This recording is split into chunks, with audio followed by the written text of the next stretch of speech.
What's up, YouTube? Angry Jackalope here, Rob Ricks. So we are going to do something a little bit different. This is a little bit here.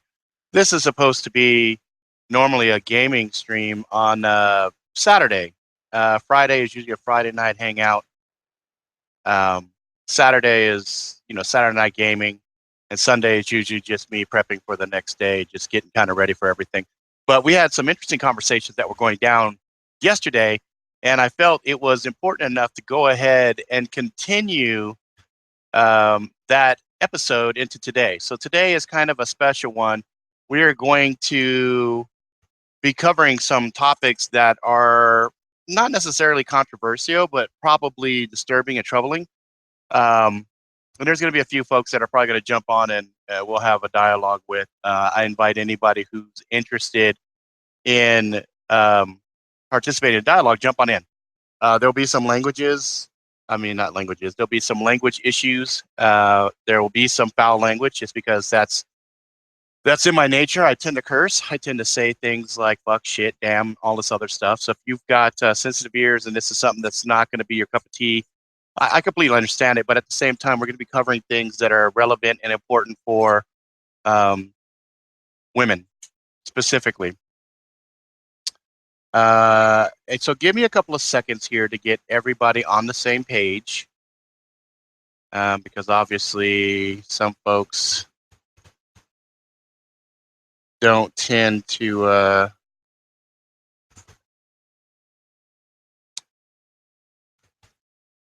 gonna put the link in here.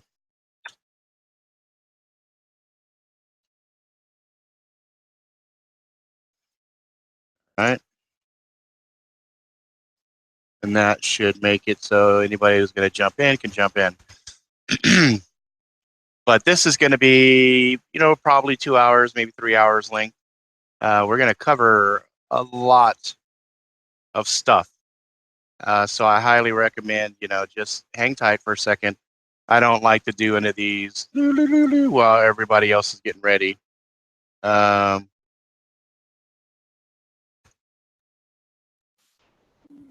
Hey, Chance. All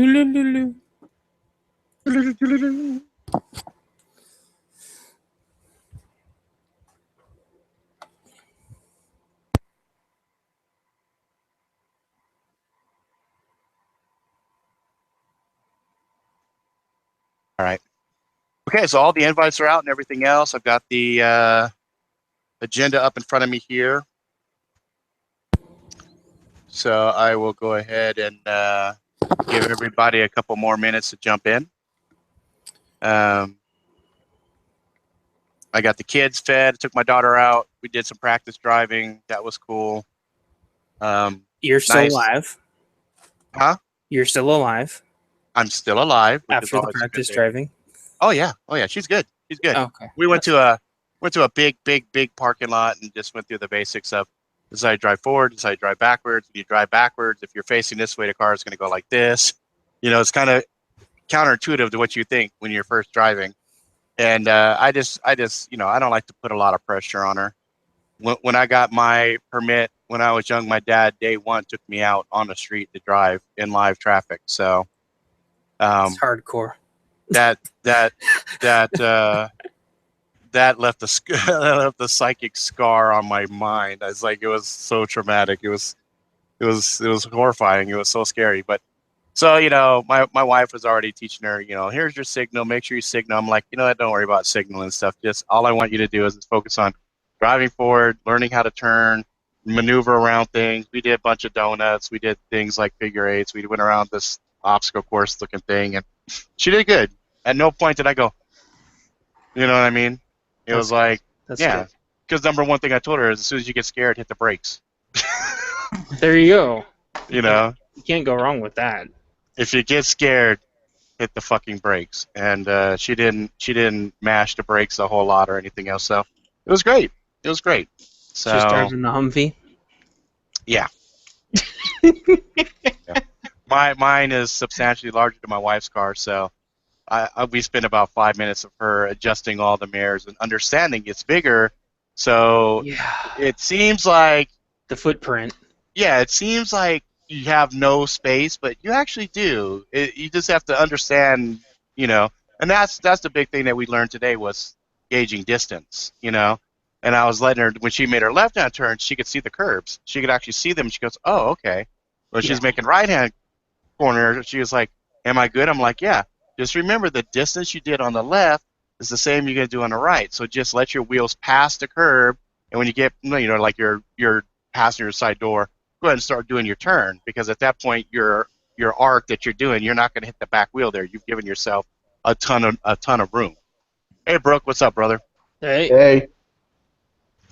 All right, so we've got Tinchy, Brooke, Chance, myself on here. I think we can just go ahead and get started. We got a lot of content to cover here. And from on your Facebook, happy birthday, you old bastard. Thank you. Oh, damn, on yours, forgetting something. Well, technically it's tomorrow, but you guys are like ahead, so like. Oh, that's true. Australia's tomorrow. It's already tomorrow for me, so happy birthday. Yeah, exactly. So yeah, thank you guys, appreciate it. Hey, Brian. Hey, it's our cell phone tester. Yeah, that's right. Yay! Yay! Where are you at? Are you in a car? What is that? Let me see. I was going to say, it looks like he's sitting in a car. I'm in my truck. I don't have internet service at my house, period. Oh, okay. Looks like a space capsule to me. I know. I think he's in space. I think he's lying to us. He's going to watch this stream to gauge whether or not humanity is worth saving. Spoilers, it's not. Well, I know. Chance beat me to it. I was going to say, spoiler alert, it's not worth saving. I think humanity is totally worth saving. But all those movies we make is just propaganda. That's right. Just like all those Independence Day movies. Those are just movies to scare the aliens off into thinking that we could actually beat them. That's right. They're like, wow, those humans, man, they're really resourceful. And then the other one sitting there watching Jersey Shores, he's like, I'm not so sure. But Jersey Shore's not there anymore. The show is wiped out. Oh, in the show, yeah. No, like the shore is gone. They watch the Independence Day movies and think they can't beat us, and then they go on YouTube and go, "Oh, we can take these idiots." What is? Oh, no, Hurricane Sandy. Didn't Hurricane Sandy wipe out the Jersey Shore? Oh, I'm talking about the idiots that were on the show. They're still. Oh, I know. Most of them are in jail or dead now. Really? Yeah. I don't even know their names. Well, I know a couple of their names just because like I heard. Snooki. Yeah, Snooki. Yeah, JWoww or whatever. So anyway. Seriously, who would ever want to bang that Suki Sheila? Other people on the Jersey Shore. Oh, different strokes for different folks. There's somebody for somebody everywhere. I mean, it's. I look at some couples and I'm like, proof's in the pudding right there. It's like, wow, I never thought anybody would love somebody like that. But you see somebody like, this is my baby. She's so awesome. Like, that's a Wookalar. Okay, that's cool. You get yourself a Wookalar. I guess even Wookalars need love. So, But that's good, because otherwise, then there wouldn't be somebody for everybody, and then that'd be really fucked up. Great. Looks like my internet's. Although it might be better for humanity as a whole, I was just gonna say, there are some people out there who do not need to breed. There's quite a few actually. Yeah, and Kim Kardashian is one of them. Well, I don't know if you take her on the merits of her looks. There might be something in her genes that are worth saving, but other than that. I was going on brains, actually, so... Well, yeah. I mean, on looks alone, I'd tap it. Yeah. I would. Yeah. But, I'd have to get a fucking muzzle for it. Muzzle. I look at it like this. There are a lot of girls that come across as superficial, and they come across as, like, really ditzy, right? And then when you actually get down and start talking to them, like once you get past their protective zone, this is actually interesting because it'll probably play into our conversation. You find out they really are stupid? No, you find out some of these girls are actually smart and they're just fucking playing. They're just playing their cards really well. But some of them, are just dumb. I mean, you got the same. You got the same thing with guys, though. You got some of these what do you call them? Meat bags that are like just tanning, Meatheads. meatheads. Thank you. Working out, and they look like an action hero, and then you sit down and talk to them, and you're Nothing's like, holy upstairs. shit. But it's amazing because but here's the thing. Oh, hold on. But wait. I think we're being a little harsher because actually, if you stop and think about it, a lot of times I'll be sitting there talking to somebody who works out like regularly, and they can do their macros. They can sit there and do all of these things, figuring out all these mathematical things on the number of carbs they're taking, the number of sugar, their all these different things to optimize their workouts. And so you can't have a dumb person that does all that. But what you have is I wouldn't call them dumb. I would call them selective thinking. Intellectually, Selective? intellectually not selective, but like not even retarded. Just kind of like they only focus on one thing, and that one thing that they're focusing on is what they're good at. But they don't do anything else beyond that. Limited.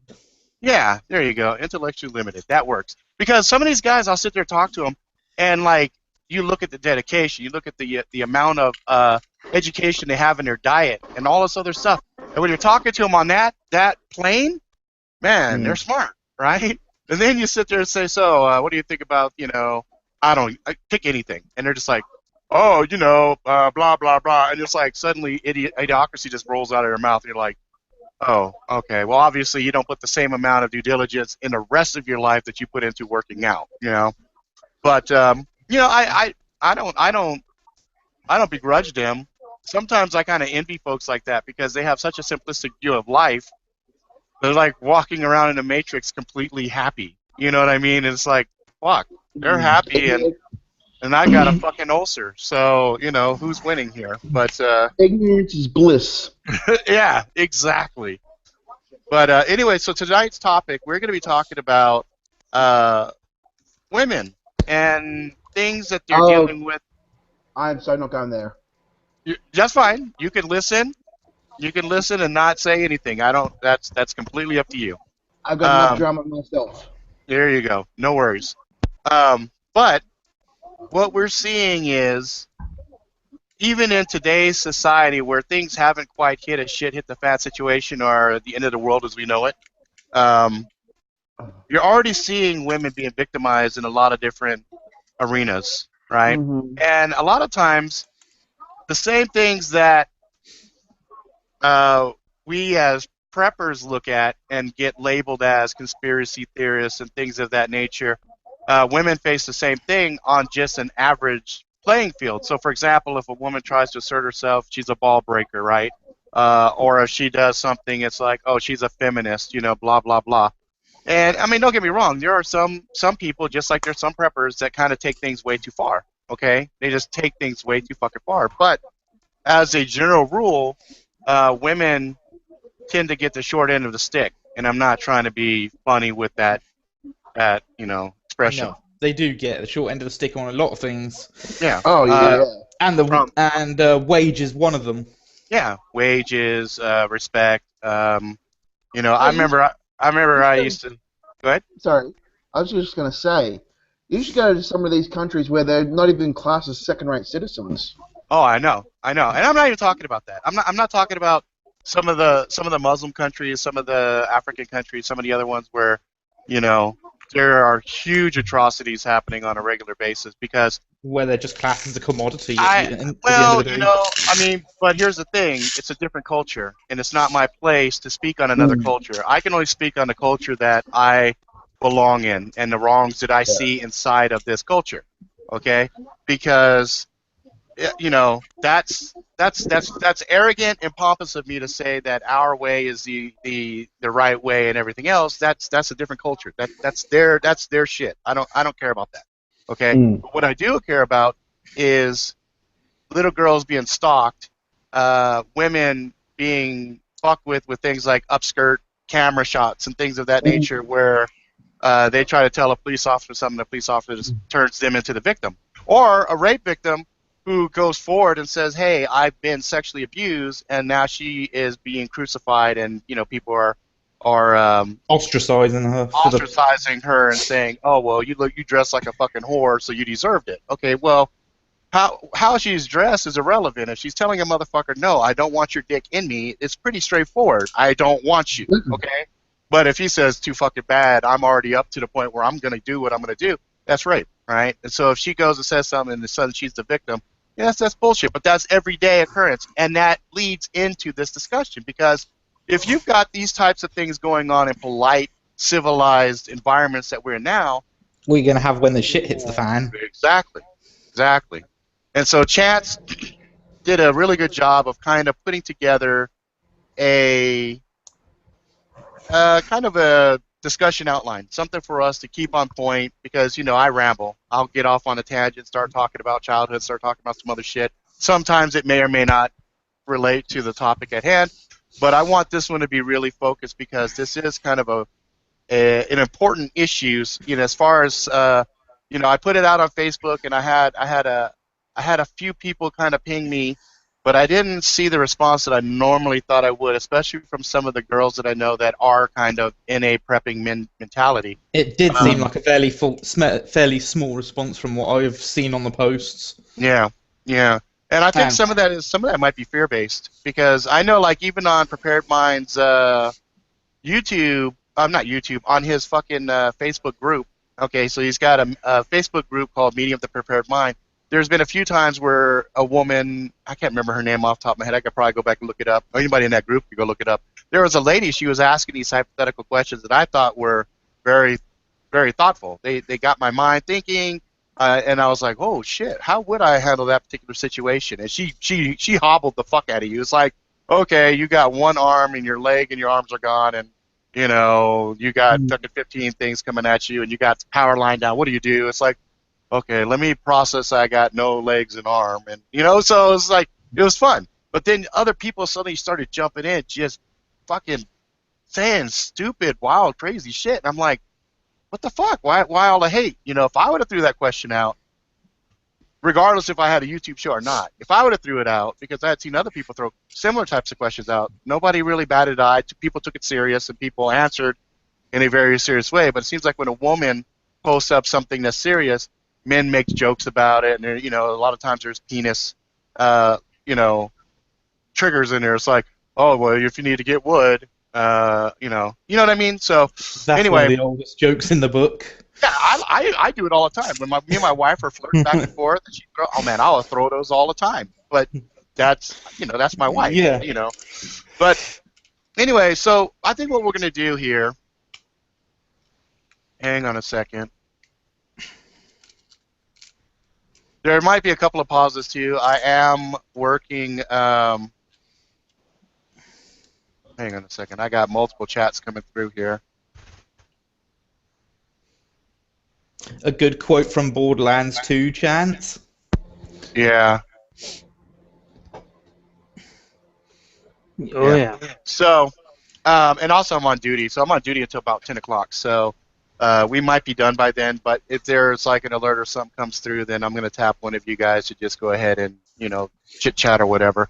But I'm just going to go through the discussion outline. I'm going to pick a couple of these ones just to kind of get the ball rolling.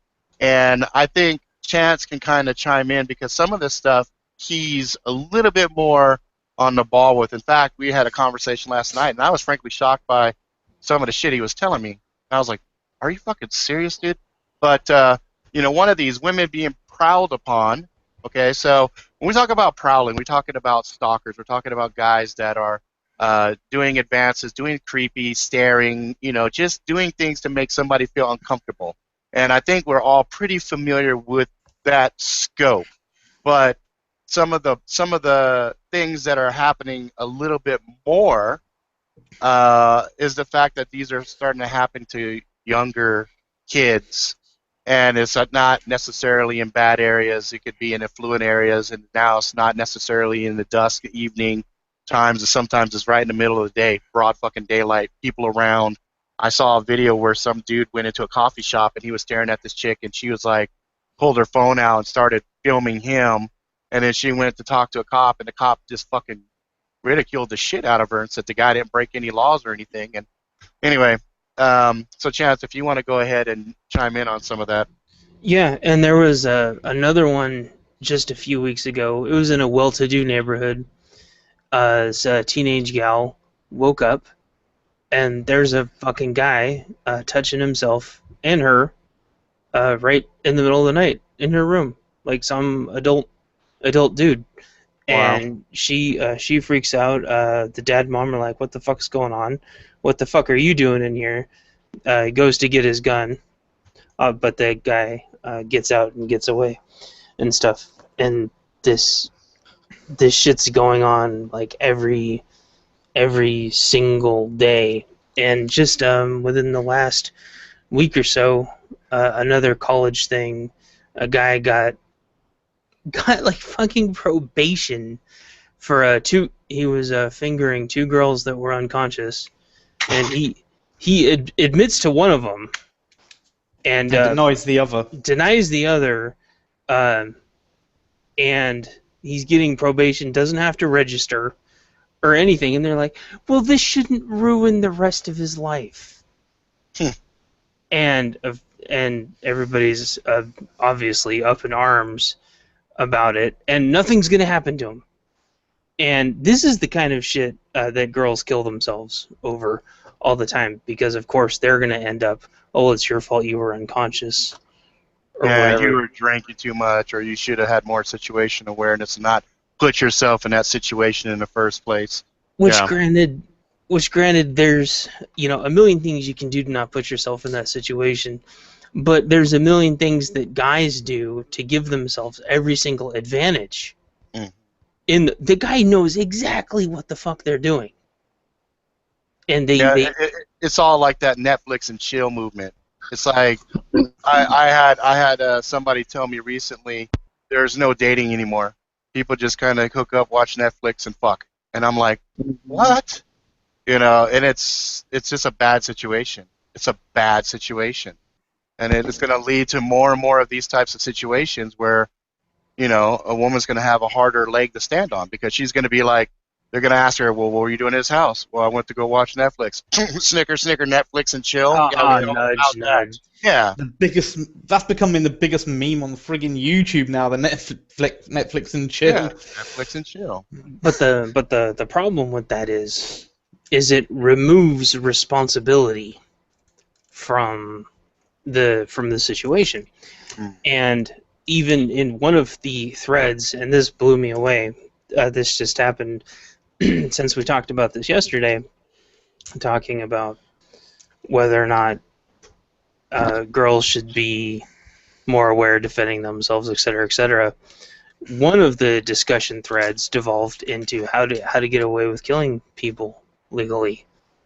Wow. And what to do, how to make sure your fingerprints aren't on bullets, and covering your license plates and stuff. It got way, and they're talking about this on YouTube, way out of hand. It's like they know, the point is they know what they're doing.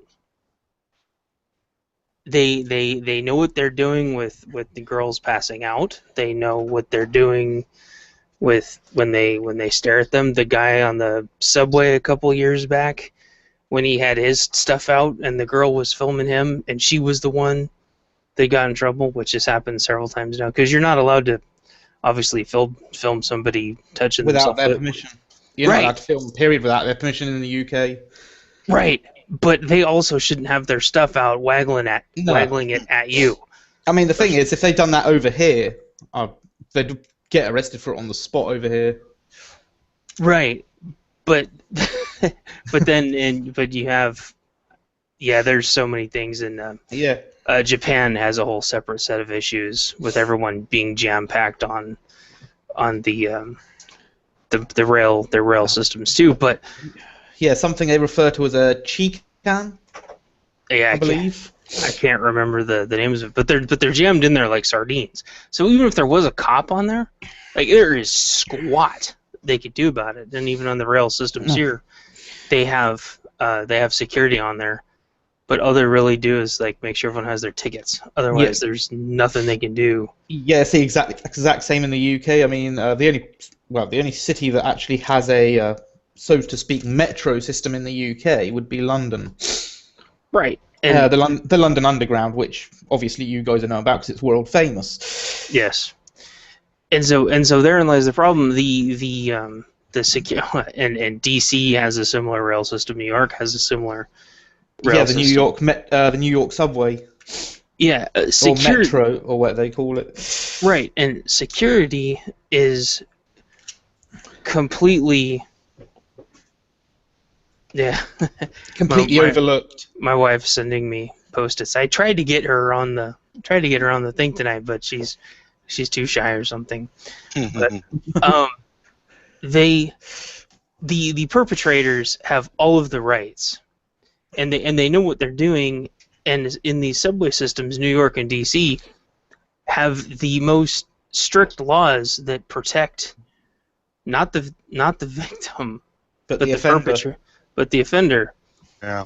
Two of the most strictest anti-gun, et cetera, laws in the United States.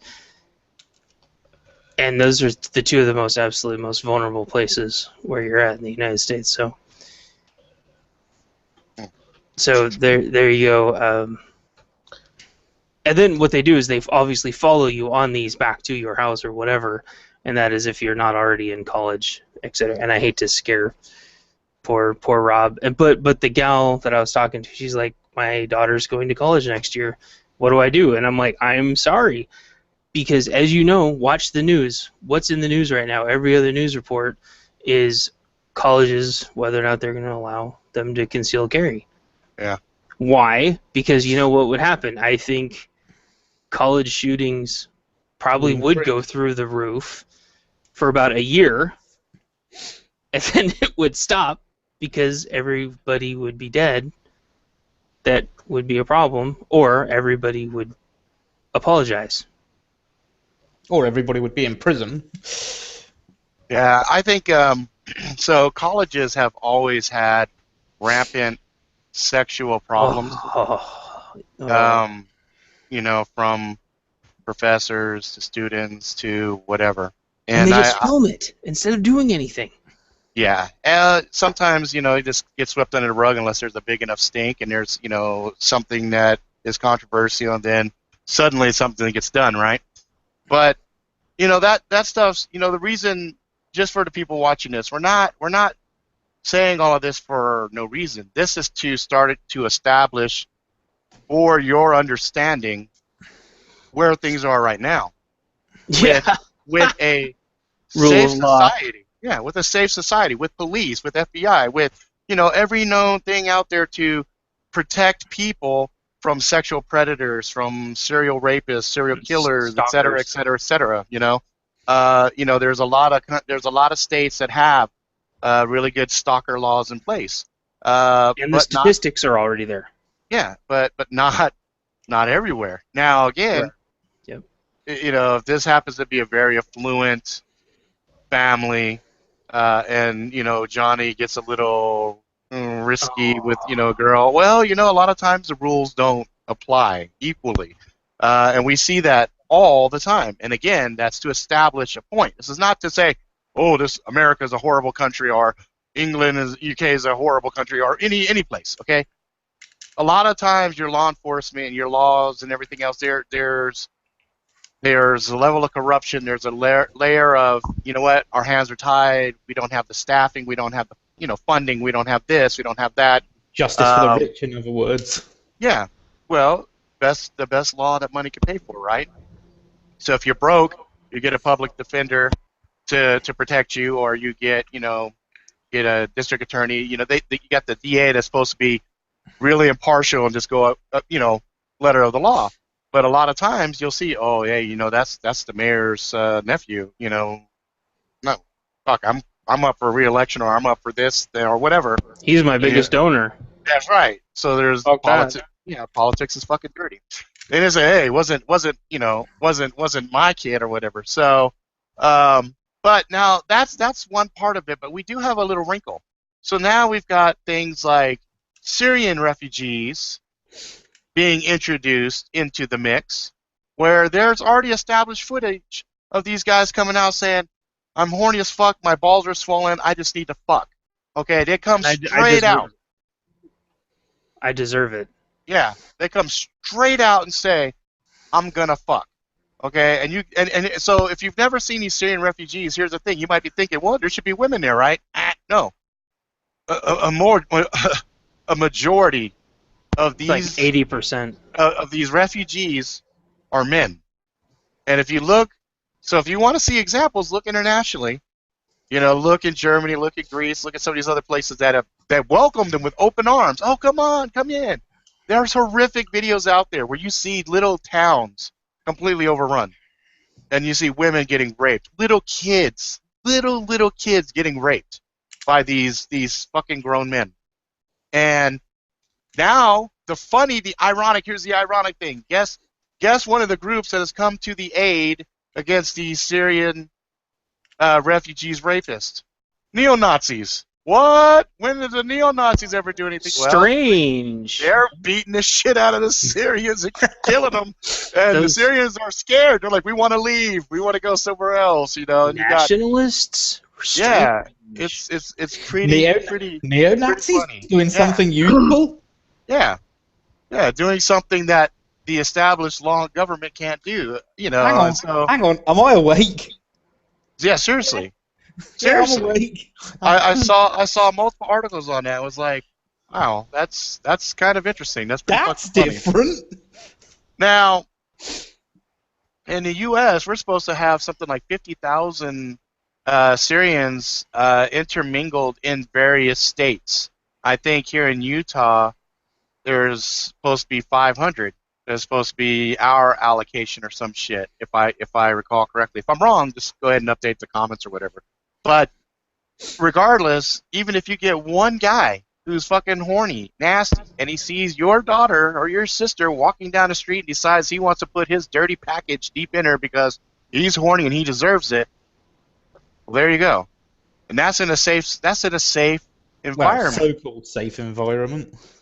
Hey, you're an infidel, so shut up. Hey, this is pretty fucking safe. I mean, it's pretty safe, but I mean, statistically speaking, you know, you got 10,000 plus people that disappear every year for human trafficking, assumed human trafficking. Maybe, you know, maybe they're being fed to aliens or something. I don't fucking know. But you know, you got a lot of people that disappear off the street on a regular basis. In Norway, it's up over 10%. Yeah, that's a fucking women, huge. Of women who've been sexually assaulted. Holy shit, that's a lot. That's a lot. 1 in 10. Holy shit. Yeah. So yeah, that's bad. That's bad. And you know, it's funny. You could probably talk to a lot of your friends, your close female friends, and find out. Guess what?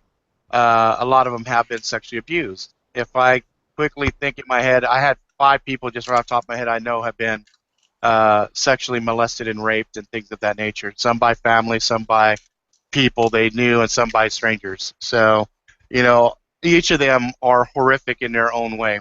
So, moving on here, one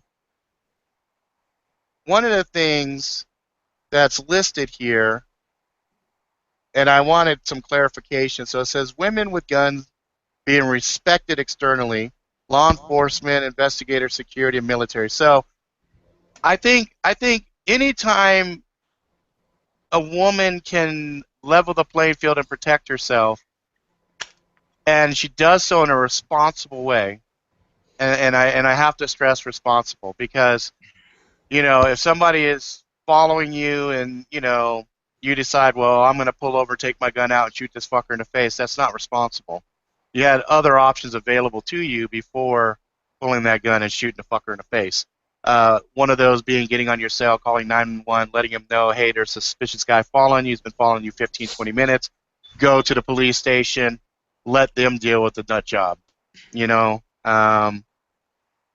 it was funny. My wife, early on, her ex was following her, and she called me and asked what to do. I said, go to a police station, and she did. And this dumb fuck, while she was sitting in front of a police station, tried to run into her car.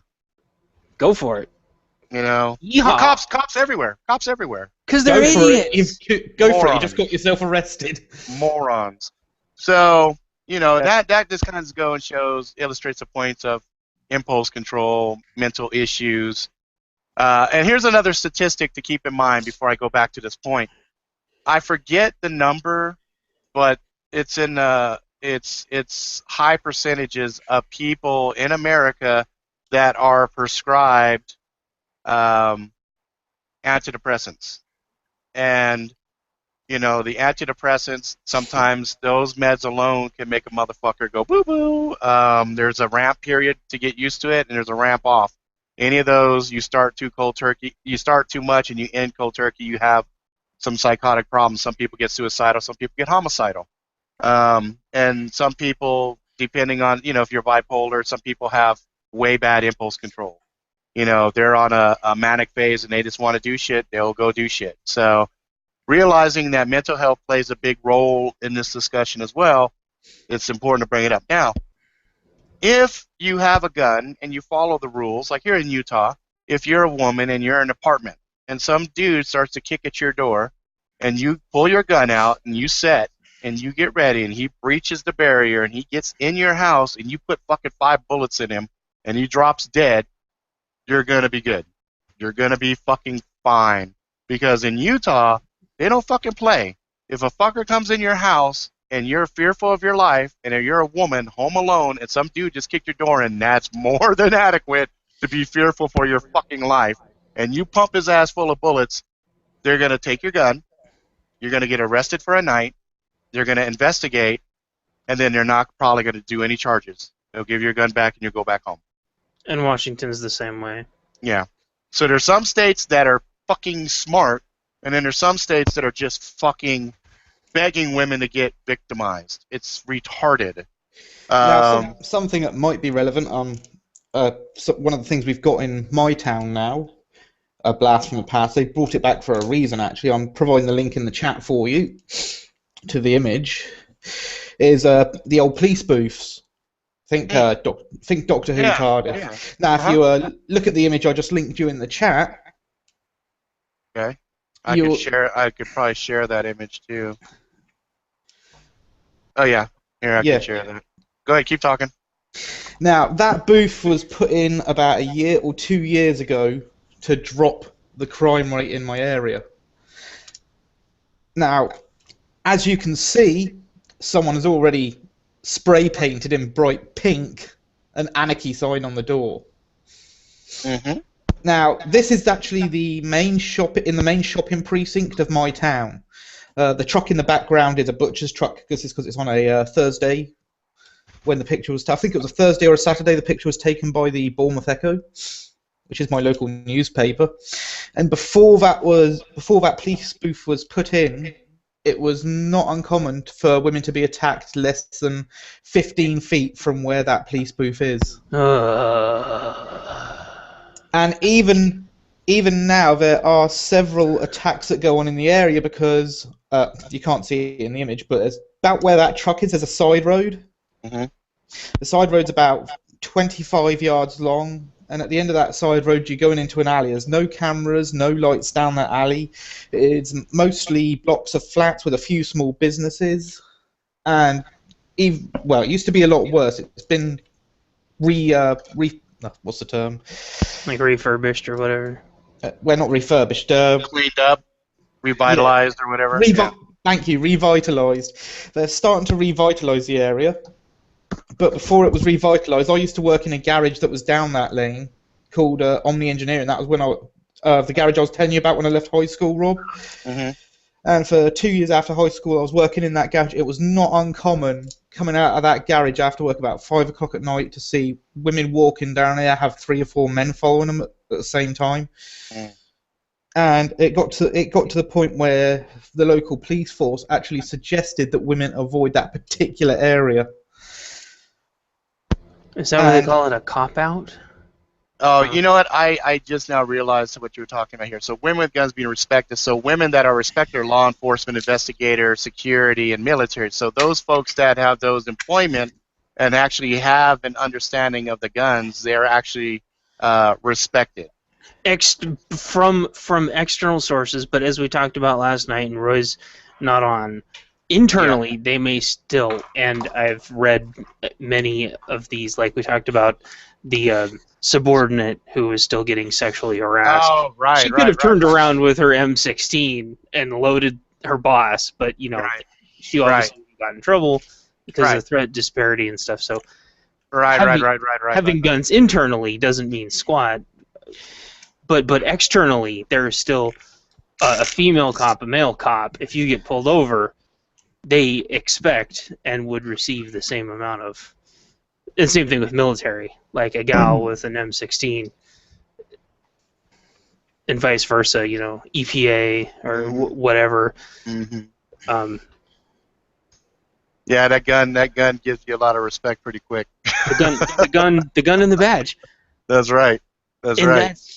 And there was a great testimony from an EPA gal, where she talked about how internally she was carrying inside the waistband, and was physically assaulted from somebody from a different branch of the government in front of a bunch of people. Nobody did anything. She didn't draw on him, but at any point she could have and leveled the guy, but he didn't know she was armed, and he disrespected and eventually assaulted her in front of 3, 4, 5 people. It got brushed under the rug. It went in front of the oversight committee, et cetera, et cetera. But so internally, there's obviously a different set of rules. But externally, a gal with a gun and a badge, a guy with a gun and a badge, there is still, while rule of law, just like Tenshi was saying, and when I watch UK videos, a gal with a baton and a badge is still she's still gonna beat the fucking shit out of you. It does, same.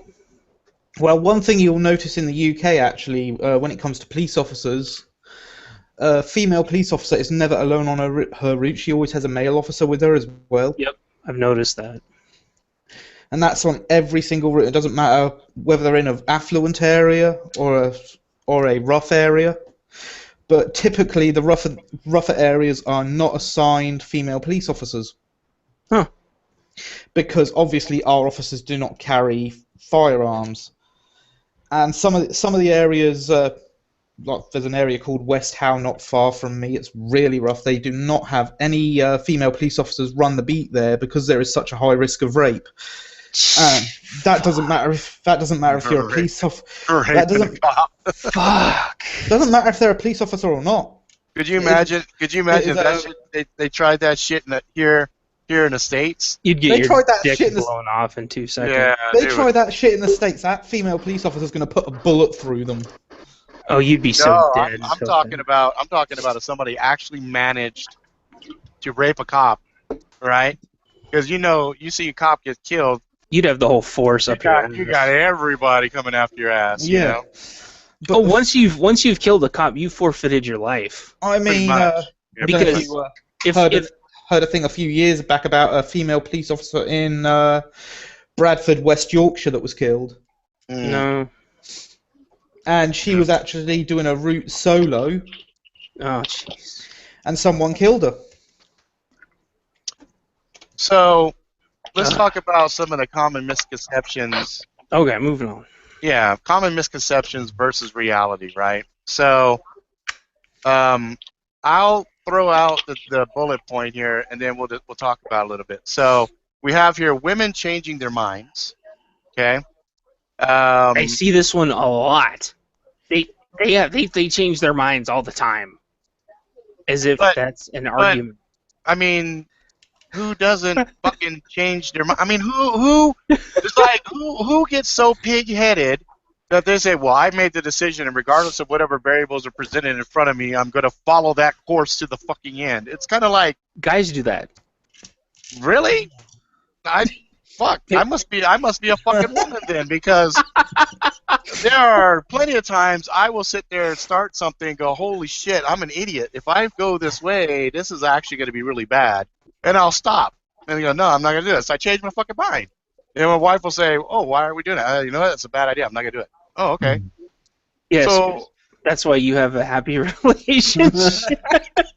You know, it's like, what the fuck? Happy, I mean, happy wife, happy life. I guess that one. I guess maybe I'm off the reservation on that one because Uh-oh. that doesn't make any sense to me. I mean, Haven't you had those bosses where it's like you're making a fucking retarded decision? This is the way we've always been doing it. Oh, okay. No, nothing. okay. But wait a minute now. Okay. So that's company culture and that's company policy, right? So they said, well, we've always done it this way, okay? And then when you present to them a change, they are opposed to change because they're lazy, and there's a myriad of factors that go into that, right? So if we're talking a woman saying, okay, you know what? I don't like this. I'm going to do this. I don't like that. I'm going to do this. I don't like that. I'm going to do this. Okay, well, there's no difference. It's kind of like, okay, while that might be frustrating from superficial, silly things, like my wife will say, okay, we're going to go eat here. And then mid-route, no, I don't want to go there. We're going to go here. Okay, that's fine. Because something came on, she saw a Facebook ad, she saw something that tempted her somewhere else. Okay, now, you know, me, if I want to do something, like I go, okay, I'm going to go eat at Sizzler or something. And Fish then I say, tacos. Fish tacos. fish tacos. Okay, Exactly. so I go, yeah, I want fish tacos. Okay. Now I might go, I want that, I want that, I want that, I want that, and then I don't get it, and I'll fucking pout and be a little fucking kid, and you know, be Until you get a slice of pie. a brat about it, right? But there's really no weight to it. You know, it's kind of like that's a first world problem. I didn't get my fish tacos. Okay, did it really fucking matter? There's kids that haven't had a meal today, Rob. You know what I mean? Rob, you forgot the full point of it. I didn't have my fish tacos. I'm gonna bitch until I have a slice of pizza, and I'm gonna get cheered up by it. Yeah, well, I mean, whatever. I mean, but getting back to this point here, a woman changing her mind. Okay, so sure, but that's because society endorses and allows it. But what about something that has a gravity to it? You know what I mean? So if a woman says, I'm going to protect my child, and it says, oh, no, I'm not going to protect my child. Bullshit. They're not going to do that. You know, Exactly. the things that matter, they are more steadfast on than any of this wishy-washy bullshit. Like, my wife will sacrifice everything she has to follow something that she's outlined for the kids. And it might be something silly, like she says, here's a perfect example. She wants to make memories with the family, with cruises and stuff, and so she's taking extra shifts, she's doing whatever she has to do above and beyond her regular bills so that she can realize that particular goal. Okay, and so when I look at that, I'm like, okay, well, there's your proof in the pudding in regards to saying, okay, that was a bullshit statement. And you have a flag that's a bullshit statement as no. Okay, so let's women being more violent. Now that's interesting. And I've heard this one a lot. Haven't you heard we can't have a woman president because they'll PMS and nuke the world. Haven't you heard that like a million times? Yes, I have heard that. Or you can't give women guns because as soon as they get cut off in traffic, they'll kill everybody. And I say, dude, they already drive fucking cars. They could kill everybody now if they wanted. Yeah. But they don't. That one's pretty silly too because you know, you jokingly can say something like, yeah, I wouldn't want to have her with her finger on the button while she's, you know, got her period, but at the same time, the two times that we almost had nuclear holocaust, you had a drunk president in Russia who was really fucking drunk, and you know, you had I forget who was manning the office in the U.S. at that particular moment. Baby Kennedy? Are you talking about Cuba? It was a little bit after Cuba. It was fairly recent in our timeline. Nixon? There was no, it was after Nixon. It's like I want to say it was like even after Reagan. There was a point where there was a mistaken launch of like a rocket or something. It was like a satellite. Oh. And it got like there's when Chernobyl went, and they thought that there was fucking World War III, but it was just Chernobyl. Yeah, there's been a great story behind. Yeah, there's been a few, and it's not like the men leaders have been the fucking pillars of examples. I mean, yeah. Well, because I mean, they had the Iron Curtain, and they said, "Oh shit, we didn't even think that everyone could nuke each other over Chernobyl going up. We better tell everybody we're not nuking you."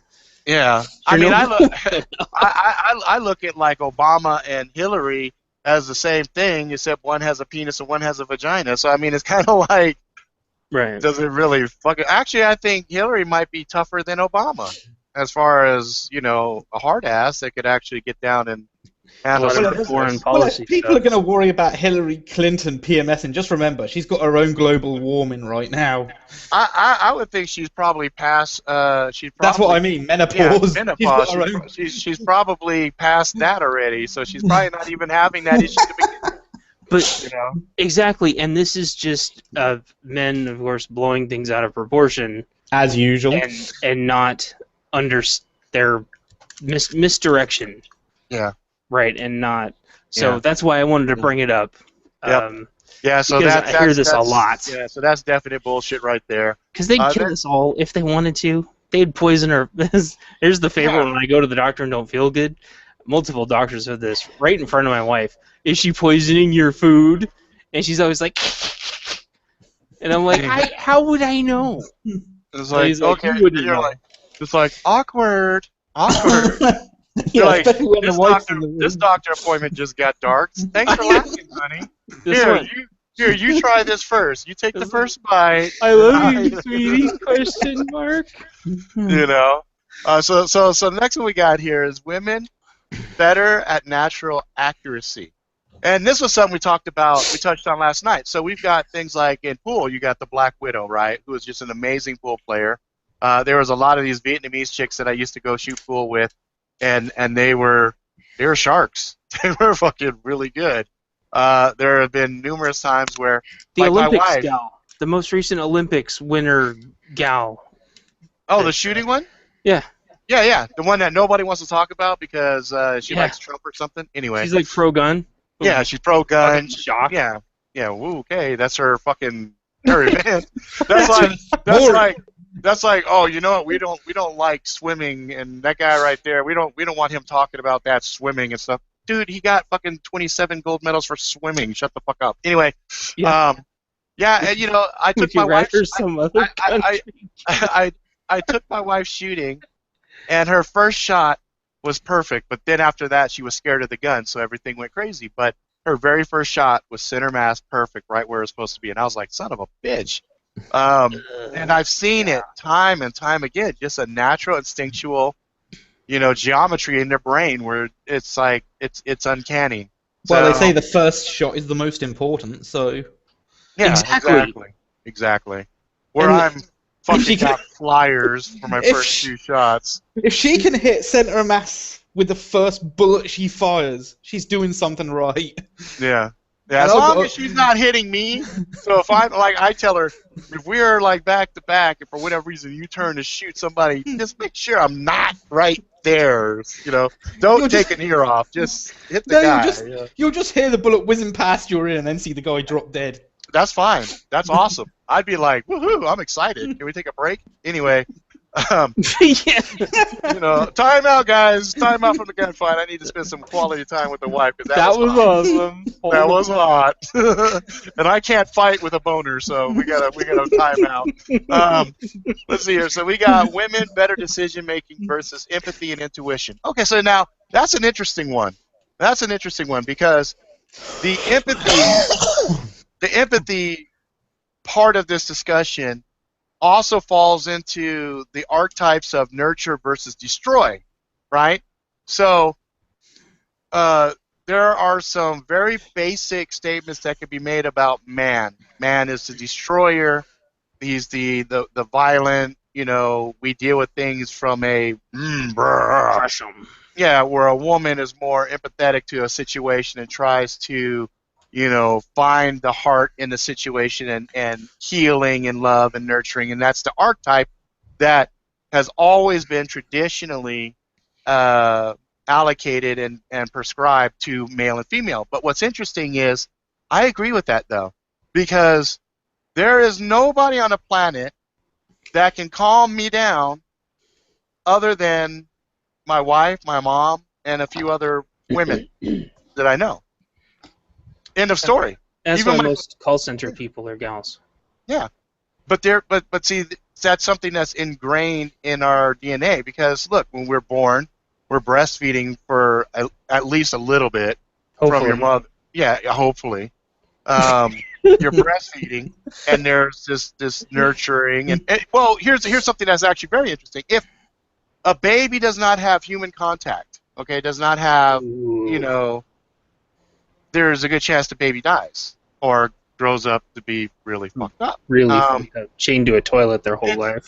It's so just the touch, just the motherly compassion. There's probably a bunch of shit we're not even aware of that happens with human contact. There's things I'm discovering now that I've been doing all this research into stuff like acupuncture and energy flow and chi and all this stuff like that, and where I did experiments with people like put a metal clip here and I can push your arm down relatively easy, and they're like, "Whoa, I'm blown away. How's that happen?" Oh, you've got electrons. Anyway, but there's probably a ton of stuff from a metaphysical point of view and transference between a mother and a child, right? Oh yeah. And so, you could argue the tag team, mother is vital for the very first part of raising let's just talk about boy for a second, for raising a boy. And then a boy there's a handoff where there needs to be a father, because the father's going to teach the boy how to be a man. A woman can't teach a man how to be a man, like a man can't teach a woman how to be a woman, okay? There are certain things that, despite my best efforts, like I know the anatomy, I can tell my daughters about periods, I can tell them about things, I can go get the maxi pads, I can get the things, all that stuff for them and not be embarrassed, but have the discussions with them, talk about the stuff going on in their bodies, but it doesn't have the same Gravity, impact, influence, whatever, as when my wife talks to me, right? So, that's the empathy part. Now, the intuition, I think women are more tuned into it, but I want to state outright, we all have innate intuition, but society has kind of hammered that shit out of us as far as following your gut instinct, listening to your sixth sense and, feeling a situation out. But we talk about it in combat all the time. We talk about it in threat assessment all the time. If you got your stomach flip-flopping and you're not sure why, get the fuck out. I mean, it's like, don't go. It's that simple. Maybe just being paranoid. No. There's this great if article. you've got a bad feeling, there's a reason for There's it. a reason, yeah. There's this great article. I wanted to send it to you, but I don't want to flood you with stuff. That last mass school shooting in where the fuck ever, where it was 200 kids. Right. The one fucking survivor said, "I was really sick that morning before I went to school. I was so sick, did not want to go to school. Felt like something was really going wrong, something was really bad going to happen that day. Went to school anyway. Heard the shooting, was like, oh, well, there we go. Oh, damn. Laid down, played dead for like 5 hours. Yep. He was like the only fucking survivor, and he's like, I should have just stayed home. That's right. But it's because, just like you said, we're conditioned to ignore it. But I think the ladies kind of pretended like they've been ignoring it, but really I think they've been relying on it because they have to. Yeah. They don't have the, cronk me smash through every problem. Right. Well, it's probably like we talked about last night, it's probably a survival mechanism. Yep. It probably goes hand in hand with that fucking geometry. Hey, I got a rock, big man coming, I fling the rock, I got the perfect angle, smack him in the eyeball, he fucking drops dead, There's my force multiplier. Force multiplier is my accuracy with a rock. You know what I mean? Or with a stick, But that sixth sense was probably another thing that lets him know, hey, you're in a bad situation. Get the fuck out of here because you're about to get gang raped, you're about to do this. And you got girls that will put themselves in a situation even though they feel that fear, but they figure, oh, I'm in a group with a bunch of people, I should be fine. Okay, well now you're allowing your guard's going down. Yeah, you're allowing your mind to override your gut or your soul, saying, "Dude, let's get the fuck out of here," And so I always tell my kids straight up, you ever get a squirrely ass feeling, please let me know. You know, because my daughter, you know, this goes into a whole nother topic, but I'll touch on it for a second. My daughter, I used to bring her with me to business meetings, and if she was a baby, if she didn't go like this to the person that I was talking to, Oh shit! I didn't do business with them. Fuck that. Because I figured out she was a bullshit detector. She figured out real quick who the assholes, the bad guys were, and all the other stuff. And she also figured out the good guys that I might have overlooked, that I had, no, that guy's a fucking scrub. But she's all like that, and I'm like, what the fuck? And then he's like, and I'm like, damn, you're a good motherfucker. All right, let's talk, you know? So, yeah, I think that's a definite yes, you know, as far as decision making with empathy and intuition, because let's talk about the merit of a decision. So we did one session where we did these scenarios where we tried to paint a really dismal situation and say, okay, how do you solve this problem? And we had all guys on the stream, and the very first response out of most of them was, I fucking shoot the guy. I kill him, you know? And, you know, you could if we would have had women on there, I bet we would have had a whole lot of different things where it'd have been like, okay, well, what's he look like? You know, yeah, they would have been like, you know, tell me more, give me more information, you know, and they would have been trying to pump their intuition with enough variables to make an informed decision, right? And they're not. And the funny thing is, they weren't being logical, and they're not being necessarily rational. But for them to formulate their opinion, or like I see it all the time, like I sit there and I talk to my wife, and she's talking to her friends, and they're asking me all these questions where I'm like, okay, I thought I had made it apparently clear in the very beginning, this is the steps you need to do to be successful. Why are you asking me all this other shit? And they're like, well, I want to know. Okay, go ahead, ask the question. Okay, I touched on that briefly, touched on that. I exhaustively go through everything, and then they collectively go, oh yeah, okay, that sounds good. And so I'm like, okay, you know, they need the variables for them to make that informed decision. Or they need to have a strong intuitive feeling where they say, you know what, this is dangerous, I don't have time to get the variables, I'm getting the fuck out of Dodge. And all of these things all fall back to a natural form of learning, thinking, and threat assessment, right? Where we've been given this artificial, horrible learning environments where don't think, don't have a reaction, don't follow your gut. Because everything's going to magically be okay somehow. Yeah, but the funny thing is, when you're taking a test, what's the first thing they tell you? If you have a gut feeling on something, you should always follow that. You know, because they say, the first answer is almost always the right one. Don't overthink it. How many times have you, as a guy, or maybe even a girl, sat down, you take a test, and you go back to that first question, you go, you know what? Maybe it is this other one. You go and you change it. And you go, number 5. Oh, shit. You know what? I'm not sure on that. Maybe I was wrong. You know what? I think I'm wrong. Because you know what? That seems too easy. Yeah, that's too fucking easy. Yeah, that's too. 1 + 1 definitely sounds like it should be 2, but they're trying to trick me. It's fucking 3. They're trying. You know what I mean? And so if you would follow your gut, even if you're not 100% sure, a lot of times your gut won't lead you wrong. I tell you, I've never been wrong with a gut instinct. I've been wrong where I have a gut instinct about a person. I'm like, no, man, you're just being an asshole, Rob. Give him a chance. He's a good dude, you know, blah, blah, blah. And my wife's all, I don't like him. He's a fucking asshole. I don't like him. I'm like, nah, that's my boy. Trust me, he's cool. And then I get robbed of $1,000, and I'm like, then I got to go home and eat crow. He's an asshole. Yeah, you're right. That motherfucker was a crook, you know? But, yeah, so anyway, moving on. There's one thing, I hate to go... Jump back. So it's sort of, because I made extra notes, back talking about the misconception of women being more violent. Correct. It's not... there is a portion where they may not be as violent, but where they are... where it's something else, where there's been... like if you're familiar with like the knockout games or whatever, where they have where girls have partaken in that, and they'll go, sucker punch random girl Right. in the vase. Right. Or there will be man and if woman teams. teams. But if you look at the environment where that's happening, yes, it's a disproportionate amount of poverty.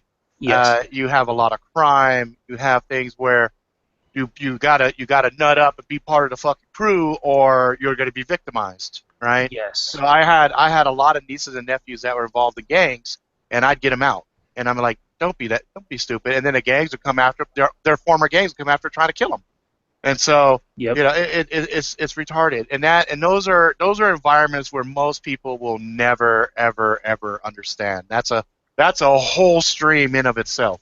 But another thing that kind of goes hand in hand with women violence is women manipulation Yes. in a very negative manner. Like, I had a lot of friends that the wife would cheat on them, the guy would be in the house, the wife would anticipate the husband's reaction, she'd call the police, preemptively. Proactively. No, preemptively as a strike, okay? And say, oh, my husband has been threatening me, and he's on his way home, and the cops are sitting there waiting for him, and he finds out wife's been cheating on him. He gets a restraining order, can't go back to his house. The guy moves into the house. He's playing daddy with the guy's kids, and the guy's got no legs to stand on. And that's another topic later on, where there's the criminal system for family justice for men are really fucked up. It's a reverse thing with women, but for fathers is really fucked up. But, and I've heard that get brought up a lot also, and they brought that up, the same thing with violence, when I was talking about how women get away, that people were purporting women get away with killing people easier because they can just quote unquote cry in court. Yeah. And I'm like, what? But that particular case happened in 1921. So and she killed 5 motherfuckers. By the 5th one, they kind of figured out, this bitch has got alligator tears. But they didn't have the internet. They didn't have all the shit that we have now. They didn't have all the technology. Now there have been a couple of chicks that the media have taken and said, oh, look how pretty she is. She's so fucking innocent. Look, she's like a little fucking deer or whatever. And they find out, that bitch is fucking wackadoodle. Now, you don't have that many women serial killers. That's an established fact. It's like a tenth of 1% or something. Yeah, exactly. And that statistic alone should speak volumes in regards to what we're talking about here, as far as where the real threat is against women. Okay. Yeah, and that's why I wanted to bring it up, because it's a little part that I forgot to bring up earlier. Yeah, because I mean that's I think it is important. I know, like I tell my wife all the time. I say, listen, if you do feel the need to kill me, the best thing to do is to grab the gun, because you know what. If you do try to kill me, you don't get it right the first time. It's gonna be a bloody mess, Hey, Brooke. Well, it'll be a bloody mess because she poisons your food and. Yeah, well, typically, when a woman goes to kill somebody, that's the preferred way of doing it. Is to poison. Yeah. Because they are smart. Sorry to interrupt. No. I've always told my mum, if she's going to kill me, make sure it's quick and painless. Yeah. Because poison's not necessarily painless. Poisoning's and not necessarily. Hurts. It's also not necessarily quick. That's right. They're typically a long, drawn-out period. You're like, Well, they like to take care of you as you're slowly dying by their hand. What is that? Munhauser? What is that thing where women they do shit to their kids so people feel bad for them and they nurture the kids? Munchausen? Yeah. Holy shit. Anyway, so now that's not to say. So it's interesting because you have guys that do certain things, you have women that do certain things, and a lot of times they fall into those role parameters, right? So you see women that have mental disorders doing stuff to their children, okay? But you don't typically see women with mental issues doing things necessarily to their husband, right? Because the husband might not be there to be helping out. He might be at work. He might be doing whatever. She's not even paying attention to the mental issues spiraling out of control, And so then you see fucking chick go crazy and fucking drown her kids, and they're like, what the fuck, why'd you do that? They were the devil. Oh my god. All right, well, we know what's going to happen to this chick, but again, statistically speaking, that shit is fucking small, But if you listen to the media or you look at some of these guys that are trying to paint certain pictures, that's just rampant and crazy. But it's not. It's not. There's a wonderful website called the FBI Crime Statistics, and they got a wealth of information to help support things like gun violence and all this other stuff that when you really look at those reports, you start to go, what the fuck is everybody mad at a long rifle? Why are they mad at this? Why? Fuck, more motherfuckers died from bats than this shit. Anyway. Totally. Yeah, we could do one on that one, too. Now, we've got women, den mom instinct. Okay, so I call this mother bear. That's same thing. Yeah, that's what I call it. So, what we've got here is we've got instilling proper mom side of child rearing stuff, and that's you already something. Talked about that. Yeah, and that's something. Yep, I touched on it, but it's also becoming a lost art, and society is forcing both parents. See, I want to touch on something for a second because I'm a stay-home dad. Okay. Yeah. So as a stay-home dad, I have a very unique perspective of what stay-home moms go through. Okay? So stay-home moms have absolutely one of the hardest fucking jobs on the planet, but in my opinion, and this is my humble opinion, okay, it is one of the most important for children because the mother setting boundaries, the mother setting the, like I remember my dad growing up, he'd say his mom would beat his ass. And I thought, what the fuck, are you serious? And then Grandma came to visit us. Grandma came to visit us. And my dad, I did something, my dad was like this, set to launch my ass into space. Hut. And Grandma goes, Melvin, you leave that boy alone. And he said like this, because he was holding me. Oh. And he let go. And he said, yes, ma'am. And then he looked at me and he said, Grandma's going to leave in a week, though. Remember that. And I was like, oh, fuck. But, you had strong women. You get your ass whooping later. Family. And they had a strong role. Yeah, they had a defined role that they have eroded down to, that's not, they're just trying to turn you into these baby making whatever. I'm like, okay, you know what? I have no problem if the wife says, I want a career and I want to go work. Okay, that's fine.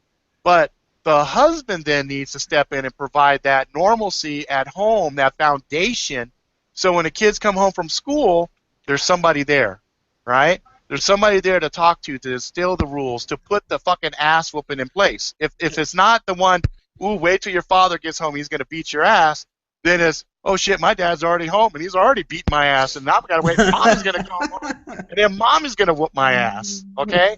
It's like the whole system that has worked for literally thousands and thousands of years has been just thrown out. But instead, and I showed you a little couple seconds of my cul-de-sac, the families moved out a couple years ago, but they had divorced, unfortunately. The guy was in the military. Great guy. Me and him got along amazing. Unfortunately, he had visitation, and he was always doing military shit. Almost never saw him. Yeah. But sometimes the kid who was in Boy Scouts, outstanding kid, I would see him standing outside the fucking door after school. And I'm like, what the fuck? Yep. And I'm like, hey, dude, what's up? He's like, nobody's home. I'm like, like, what? Yep. I'm like, do you have a key? He's like, no. I'm like, when's your mom coming home? She's supposed to be here. I go, where's your stepdad? I don't know. And I'm like, fuck, do you need a water bottle or something? Like, exactly. And here's the what the fuck? Thing. Now here's the fucked up thing. Now you have to tread carefully there, right? You have to tread carefully because in the old days, you could be a nice guy and say, you know what, it's fucking cold outside. Here, you don't have a phone, come in the house, call your fucking mom, let her know you're over at the house, I'll put a note on the door, So she comes home, she knows you're fucking over here, not standing out in the fucking cold. You know what I mean? And you would have been cool. They would have been helpful. They would have been thankful. They'd been like, oh man, you know what? I got stuck in traffic and shit. There's a car accident. Man, I'm glad he wasn't sitting outside in the fucking rain and the cold. I really appreciate it. Now you run the risk. Oh, you were trying to touch my son? What are you fucking? You know what I mean? It's like, oh, I know. the idiocracy just doesn't end. So now you got people that want to help, but they're scared to help, right? So and it lends to this discussion because you know it's the same thing. A woman starts yelling, "I need help," and people are like, "Oh, I don't want to get involved in that shit." You know what I mean? Well, fuck. Could be a trick. You fucking run down the alley and there could be a bunch of guys. We'll get to the bait and switch. We'll get to that as we start to talk about roles in a shit hit the fan situation and what to watch out for. Hang on, I got an email. Uh-oh. This is not good. My alert server that I watched for problems on the systems, I got an email that says can't connect to that mail server. Uh-oh. Oh, my wife thinks that's funny. No, that's horrible. That's a bad thing. That's the shit I get paid for. So if that shit goes down, it's like I cannot connect to this mail server. You cannot get alerts, which means you cannot get paid. That's right. You know, I'm on call 24/7. Anyway, you gotta take care of that. No. I have it queuing right now. I have it running. So now. The mother bear stuff, so we got proper mom side of child rearing, we got mother comfort type stuff, right? Mother comfort, and that goes with just the giving a child an environment where they feel nurtured and safe. But it's not just kids. No, it's not just kids. It can be kids. for adults too. Well, when my wife comforts me, those rare occasions, okay, when she comforts me and she pats me on the back and she says I'm appreciated and says everything will be fine. You're special too. Man, the clouds break for just that moment. The sun comes out. You know, it's all gravy. But yeah, you're right. And better de-escalators, out fucking standing. Yes, I agree with that 100%. Like I stated earlier, there's only a handful of people that could take me rage level 10 all the way down to a fucking 0 with just a touch and hey, you're good.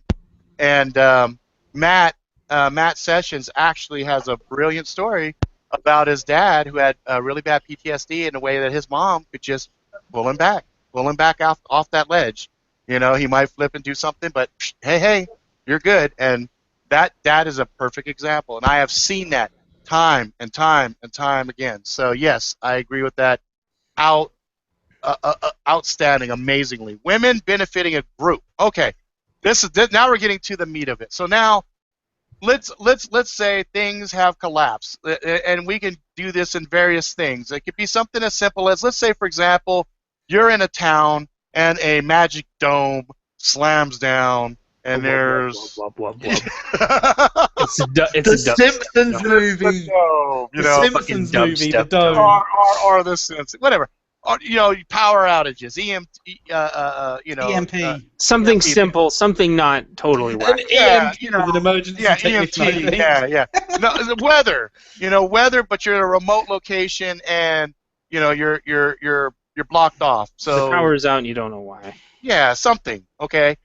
Now, in those mundane conditions where it's like, oh, power's out, comes back, or I'm trapped by weather, whatever.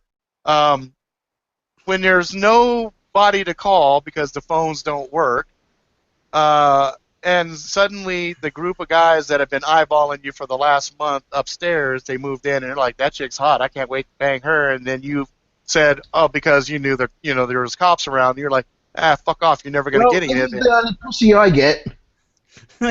Aww. The cute and fluffy kind. Well, we weren't trying to go there, but God for that. My cat is actually not around. Right. But yeah. So damn it. Anyway. Well, that's why if any for derailing my conversation, but But see, you know what? I've talked to Brooke about this though, and you know what? People have said like, I'm eating your fucking cats in SHTF. Yeah. And so I was like, yes, you will be feeding my cats in SHTF if you try. Okay. It's like this. Let's change the parameter. Okay. So Brooke lives in an apartment complex, okay? Mhm. And there's 4 or 5 guys that have moved in that think he's hot as hell. And Brooke straight says, "Look, guys, We're I having don't roll that way. I don't roll that way. And even if I did, come on, what are we talking about here? exit only. You know, it's, I didn't come on. volunteer for It's this. not going to fucking work, right? Well, everything goes sideways. There's nobody to call for help. He happens to live in a spot that doesn't allow for guns or anything, and the power goes out, and he has to get something, and he's all alone. So he goes out, and suddenly 4 dudes jump him, right? It's the same basic principle what we're talking about here. It doesn't have to be necessarily a woman. Anybody could be victimized. So Exactly. just to put it in a perspective that's a little bit more broad. We were going from the woman point of view because women are victimized a lot more than having a rampant homosexual gang attacking somebody in a wheelchair. That just Thanks to mental. that just sounds so terrible. I You see feel, my point? So well, it's I like- feel sorry for anyone who attacked Brooke with the amount of blades that motherfucker has. Yeah, no doubt. He'd cut a couple of willies off, but I sheer hope numbers, somebody you would can't. help him. Yeah. If Well, they just, you would hope, you're right? But what we're just in talking the fact about, that he's in a wheelchair, I'm like, someone's attacking a guy in a wheelchair. oh, my Oh, God, what are they doing to him? That yeah. ain't gonna count for shit over here, and I'm not joking. Hey, There's a, hey, Jeremiah. So Hey guys.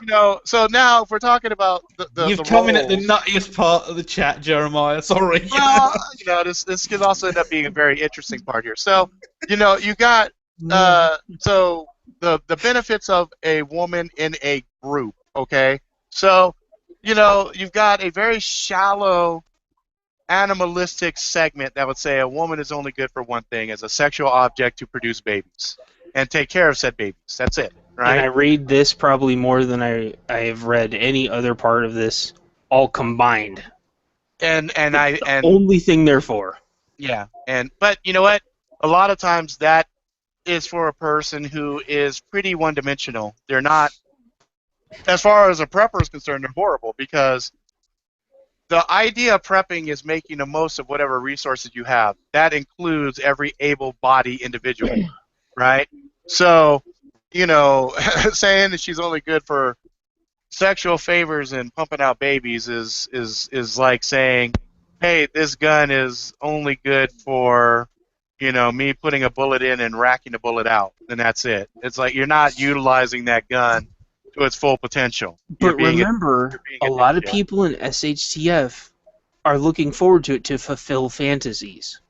Yeah, but it's the same thing like these guys that claim to be bushcrafters, and the first time they spend a night outside and their backs fucked up and they got eaten by bugs, they're like, this is fucking horrible. Yeah, dipshit. It's not the glamorous fucking look at me, I'm the fucking crocodile hunter and the animals are my fucking friends and all this other bullshit. I mean, dirty is dirty, rough is rough, and cold is cold. I mean, the reality, that's why they call things fantasy. Okay. And rain is wet. That's why they call things fantasy.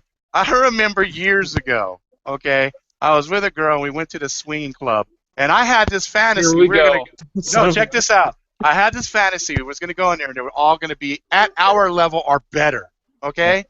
Oh my God. What I saw was about a room full of, 65, 7-year-old, 50-year-old, What? very, very fat people. It's like, very fat people, and I'm mentally scarred to this day. Like I walked in and said, somebody's gonna throw some Haagen-Dazs in there, and this is gonna be a nightmare. This is gonna be some shit I will never unsee. But I remember we walked in, we paid like $50 to get into this shit. We walked in, we literally did one of these, and it was hard to see because it was dark. And we looked, and I said, "This is fucking hell." I looked at her, she looked at me, we fucking flipped it, we left. It was like, oh fuck no, that. And then she said, "Fantasies are fantasies." I said, "You ain't fucking lying," And so, all of the stuff like, it's like, zombie apocalypse. Oh, I can't wait for shit hit the fan. I'm gonna be a fucking emperor. I'm gonna rule. And it's like, No, you're going to end up being somebody's bitch. That's what's going to happen if you live. You know, you're probably going to die, but if you do find a group, they're going to make you a bitch because you're useless, you know.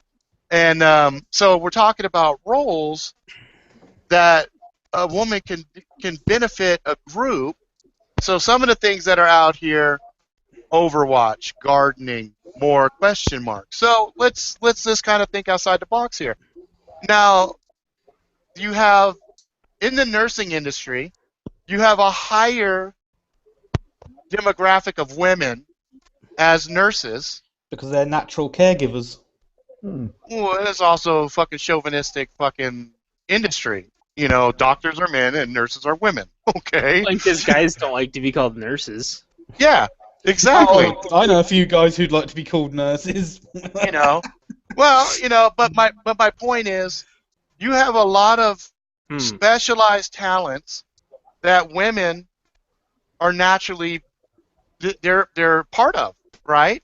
So you might have women police officers, women military. I mean, these are questions you ask a woman that you come across that might be a member of your group.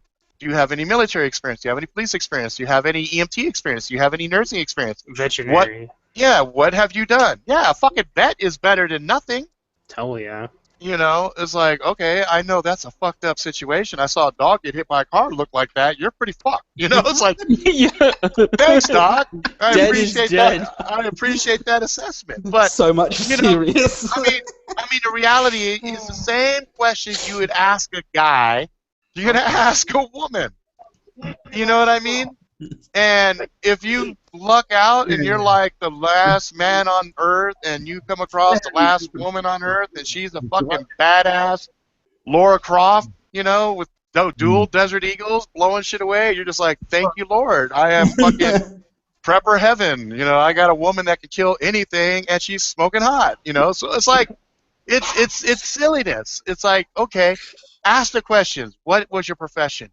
Did you do anything outside your profession? Do you have hobbies? You know, what do you do? Oh, you know, I did this, I did that. Okay. You're doing the assessment of the resources. You know? And it's funny. Some women are tougher than the men. So here's the funny thing. I did this ROTC thing in high school. They made me go to this competition thing that they were doing. You had all these ROTC kids, and they were going to go in the military, and they made me go.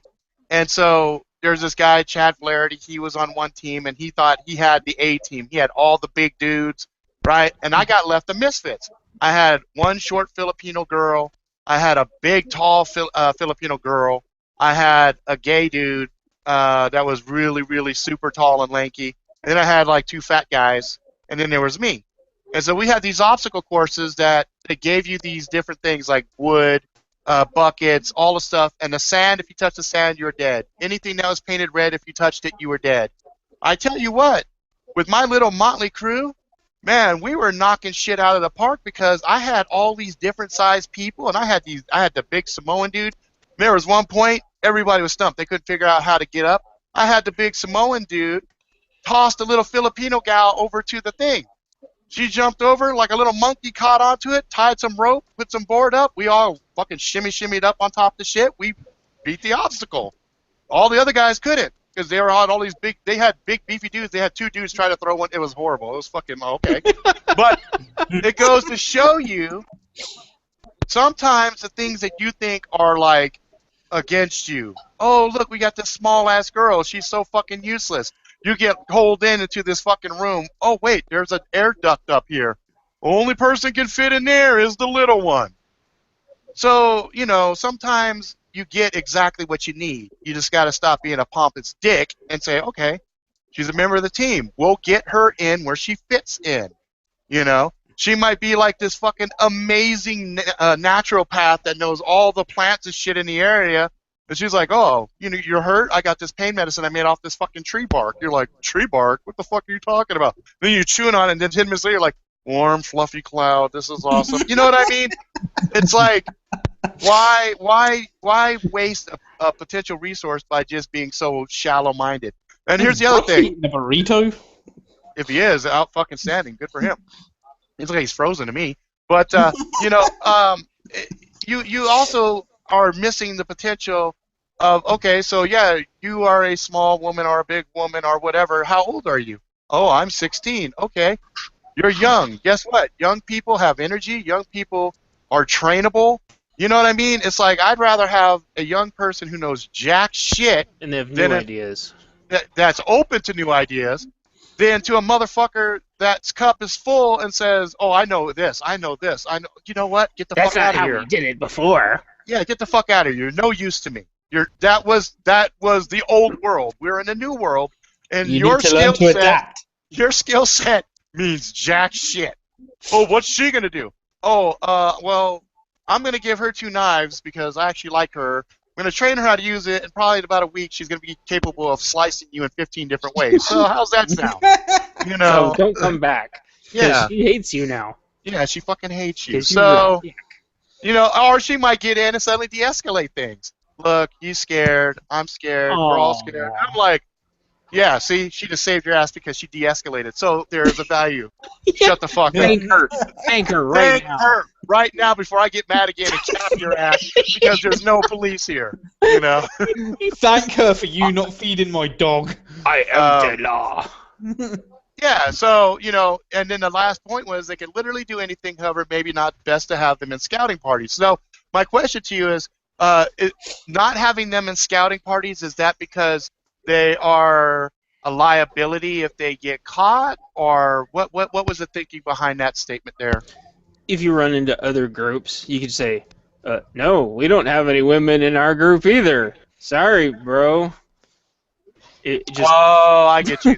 So no, that sucks. Haven't seen any. What you smell like women? Have you been around any? oh no, Women? What are those? No. We were hanging out in a perfume shop because it was nice and warm.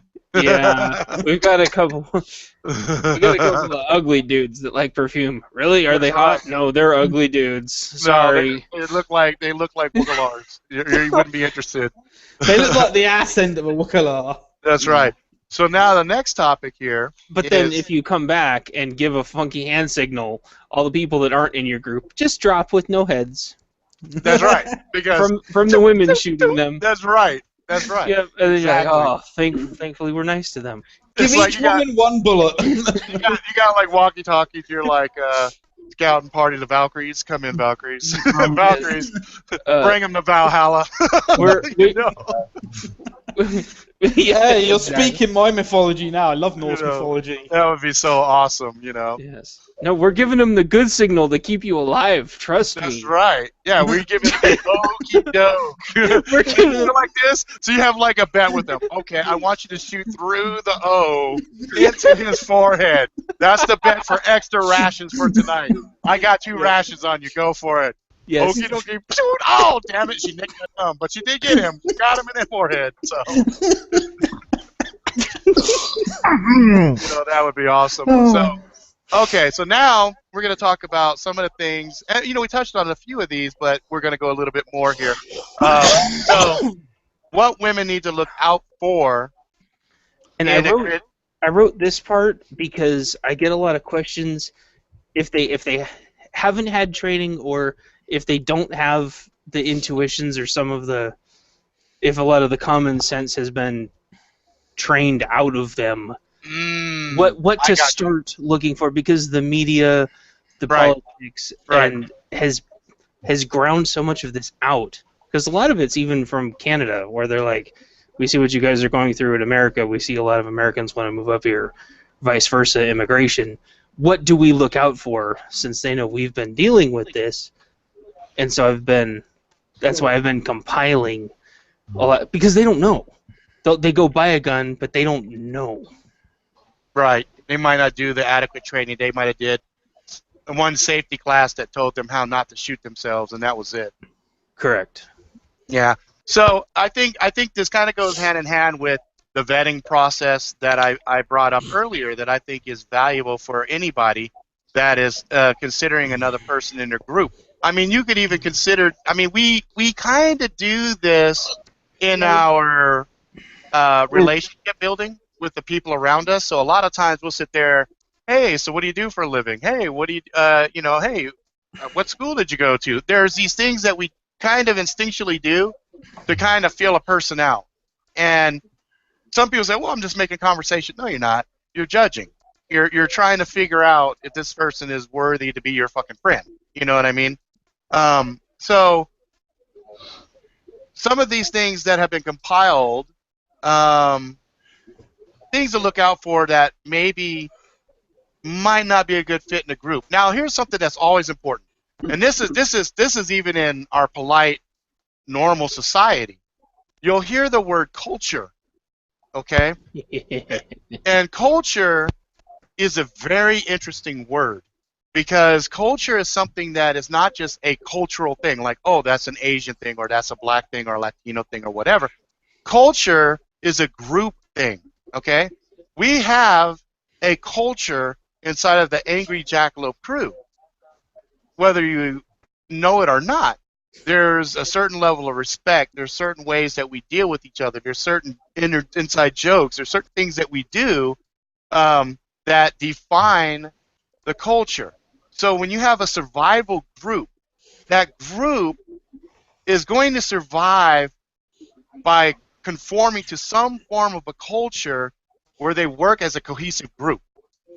And have mutual respect.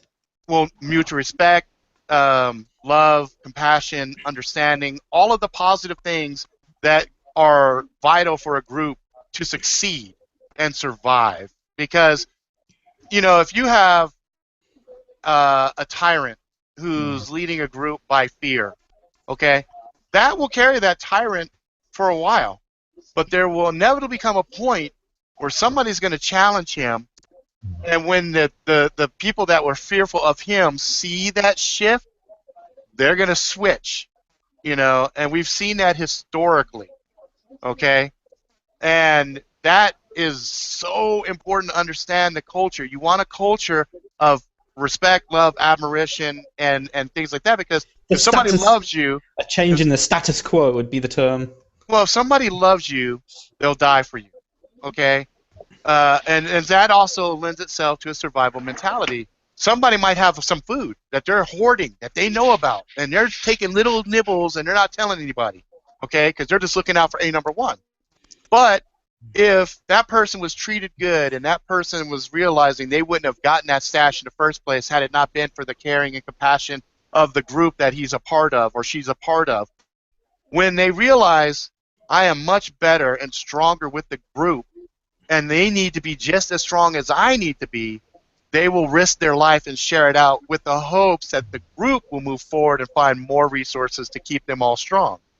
And then if it gets to a tough decision where it's like, okay, you know what, we only have 3 resources and we have 6 of us, we got to figure out which of the 3 is going to get it. Well, at that point, if the group is cohesive and they're strong and they know each other, they're going to say, we got to give it to Chance because the situation we're dealing with right now, he's best suited for. We got to give it to Brooke. We got to give it to Tenchi. And I would be like, I agree with that because I agree with that assessment because they're our best chance of survival. But if that love and respect and admiration and all the other things aren't there, the minute you hit an adverse road bump, it's going to fall apart. It's going to be fucking chaos. So, you know, that's where they say things like, you know, oh, only thing that can conquer evil is love. Now, while that sounds, you know, hippie and, you know, kind of whatever else, it's actually very true. It's very true. If you win the hearts of the people, you'll win. If you don't win the hearts of the people, regardless of your strategy and tactics, you're going to lose. Vietnam is a perfect example. Yeah, Vietnam, exactly. Perfect example. They whooped us, but they abused the people. So the people are like, fuck this. We're not having this. They went back and gave all the information to us. We went and fucking rerouted and got stuff back that we lost. We ultimately had to pull out, but it wasn't because we lost. It was because, okay, you know what? People at home don't like this shit. Fuck it. We're done. Get out of here. Anyway, so that's the thing that's important. And having strategy. So like what Chance said, things like, you know, scouting party, that's important. Now, what are we looking for when we bring somebody into our culture? Well, first we want to make sure that the person has the right moral values, the right thinking, you know. So if somebody comes in and we see that they're hungry, and like, oh man, what happened? How come you're out alone? You know, obviously you've been surviving because, fuck, you're here. So what happened, right? And you got to follow your gut feelings. Okay, is this? Hey. Is Sorry, it, my connection went shit. oh, no worries. There's just two of you sitting there now. There's One one doing, of you playing with your nose. one doing this. What the fuck is going? Oh, he's gone now. He's like, fuck you guys talking all that shit, you know. But you know, it's like you really need to tap your own intuition when you bring a woman into the group, right? Because I tell you what, if you got a room full of men, no women, you want to talk about something that's going to challenge the culture. Bring a woman in that doesn't have the same culture, the same goals, the same ideology that you have. She's going to find the one that's going to be best suited to protect her, manipulate environments, and you could get something that could be really dangerous. So how do you find that? So, you know, any feelings But of that's something. from the male side. You're That's thinking from the male side. group side. I'm You thinking gotta from the try group side. Yeah. Right, but try to think about it from the girls' side. Okay, well, Remember. okay, so now, if a woman goes towards a group and she sees it's all men, right off the bat, that's going to be setting off alarms because she's not going to be she's not going to be dumb. She's going to realize, oh my God, you know, regardless of whatever the situation is, 1 week, 1 month, fucking 1 year, you go across a group of men, there's always an inherent threat of pack mentality. So the first thing a woman needs to figure out is who's the alpha, who's the leader, because that's going to be the thing that's going to set the stage. It's going to set the example. So if a guy walks up and he's all, oh hey, you know, I'm really sorry, you know, we didn't mean to shoot at you. We've just been up here by ourselves, and when you moved, we shot. I'm sorry. I'm glad you didn't get hit. Are you okay? You know, what's going on? You know, and she's like, oh, this seems to be a very elegant, nice guy. You know, regardless of the looks, don't fall for the looks. You got to go with the gut instinct. You got to go from the feel point of view, right? You got to look at the eyes, watch the eyes. You're going to get scanned, regardless. The minute a man comes in contact with you, you're going to get this, top to bottom, even if it's just for a split second. That's natural. If you don't see something like that, that could be a warning sign for you to be careful, because that could be a guy trying to present himself a certain way. Okay? You gotta be very careful when dealing with a leader, especially if somebody's got a really large group. You got to watch out for God complexes. You got to watch out for these, you know, I am the Messiah type shit, because power corrupts. Absolute power corrupts absolutely, and it's been proven time and time again. You might have had a guy that was just, you know, call center guy. Shit hit the fan a certain way. He was able to manipulate a bunch of people. Suddenly he's the leader. Now he is sick with power, drunk with power. Okay? So, you know, first thing you got to ask yourself, you come across a group and there's no women, why? Why are there no women there? That should be a potential red flag. Yeah, And that it's should be okay to ask. yeah. It's totally okay to ask. You got to you know, the last thing you want to do is just play a fucking, you know, oh, yeah, everything should be fine. I'm not, I feel funny, but I'm not going to say anything because I don't want to offend them. Look, if the shit hits the fan and I'm talking to a woman and she's not asking me questions, that's going to set off alarms for me. Because now I'm wondering, why is this bitch not asking questions? Is she trying to get into the group to get information to open a door to let other people in? Like a Trojan. Yeah. Yeah.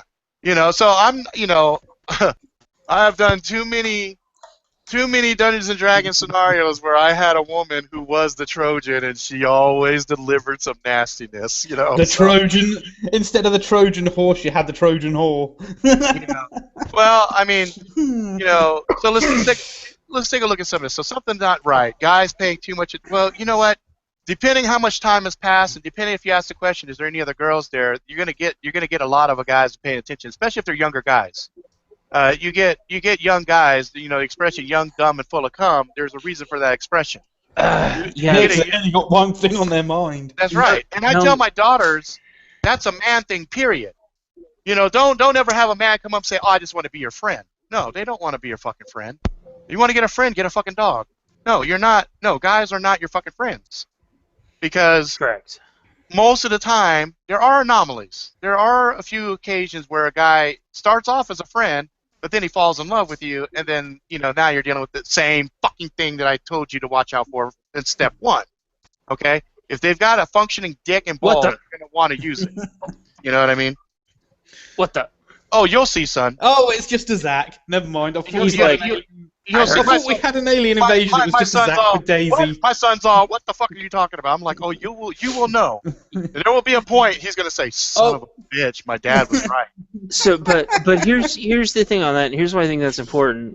If we are all playing the group, and Rob, you can be the group leader, that's fine. But what I would suggest is that if we were girl-less and there was a girl, there would be a rule that I would ask of you that the guys not all pay like retarded amounts of attention to her, Right. to the point to where nothing fucking gets done anymore. Right. Because we went from doing our chores and our tasks and our lookouts to everyone now trying to court girl. Because Correct. problem, if someone does sleep with her, then it doesn't work. Then we just, unless we're all close enough to actually work through that, which most people even now aren't. Right. Like, you just fuck the group up. You can't even do that at work right now without fucking things up. Exactly. Unless everyone knows she's the work whore. And that is so weird. Yeah. But I've seen that, and sometimes it works, but 99% of the time it doesn't. Right. So I would say in a good group, the guys should not be paying attention to you because they should be doing whatever they were actually assigned. Right. But the problem is, unless there's some way to sterilize men, it's next to impossible, because guys get horny and they're gonna be like checking her out regardless if she's a Wookalar or if she's fucking Brooke Shields or if she's fucking Carmen Electra. I don't know. You know, it's like, bottom line is, I've seen guys. I thought you would have said Gal Gadot, to be honest. No, I was trying to think of the chick that we just saw in Mechanic, and I just drew a blank on her damn name. What about the chick from Deadpool? Not Vanessa, the other chick. No, Vanessa. The big... No, Vanessa. Yeah, the big chick. Dude, there's chicks that think she's hot. I mean, there's guys that think she's hot. What the hell are you? Never mind. Okay. The big chick, the one that was fighting. I know. Yeah. Superhero landing. I forgot her name. Yeah, the one who punched Colossus in the dick. Right. Yes. Right. So anyway, God, that's respectful right there. I've got to give her respect for that. So one of the things that was listed here was guy trying to immediately take ownership of you out of nowhere. You know, it's like, you know, in the group that I described where you had a tyrant, that's the model, right? Because, hey, fuck all you guys, she's mine, right? But this could happen in any group, though. It could happen in the any gardener group. Could decide, no, everyone, she's mine, and he goes and pisses on her. Yeah. And everybody's like, what the fuck? You're not the tyrant. The tyrant's the leader, dude. Right. And that could end up spiraling out of control. And so sometimes that could be something that could have been. See, the smart groups will have different tactics dealing with different groups, right? So where you said our scouting group would be all men, there might be one that says, hey, this girl can fucking handle herself. She's going to scout out. She's going to get the lay of the land. She's going to get the trust. She's going to tell us everything we fucking need to know. And then that way we can figure out their weaknesses, and we can come in and, you know, she might be a poisoner. You know, she might have a little bit of poison on her. Poison the well. Poison the well. Everybody fucking drops dead. She signals. Everybody comes in. There's no conflict, right? So, it really... It's not just dangerous for women, it's dangerous for groups as well. But women, I mean, bottom line is, I think the one thing that a woman has to be on point with is her fucking instincts, her gut instincts. That has to get dialed in. I mean, if it's not dialed in, it's a very precarious, dangerous world for her to be in. Now, one thing that I would do instantly, if a woman came into the group and she was like, yeah, you got a lot of guys here and there's no women, I'd be like, that's fine. I completely understand that, and I don't want you to be a distraction to my guys. So here's what we're going to do. We have another segmented area that I've already planned ahead of time. That's where you're going to stay, okay? There will be commonality times. We all come together. There will be meals, things of that nature. You'll be responsible once we figure out where you can get in and fit in. You'll be responsible for that. I see you don't have a weapon right now. We're going to give you a staff, okay? Ooh. A staff is more than capable of keeping most guys off of you, loud enough for you to scream and say, "Hey, what the fuck?" and we'll come deal with it. But I'm not staff giving. can be a powerful weapon in itself.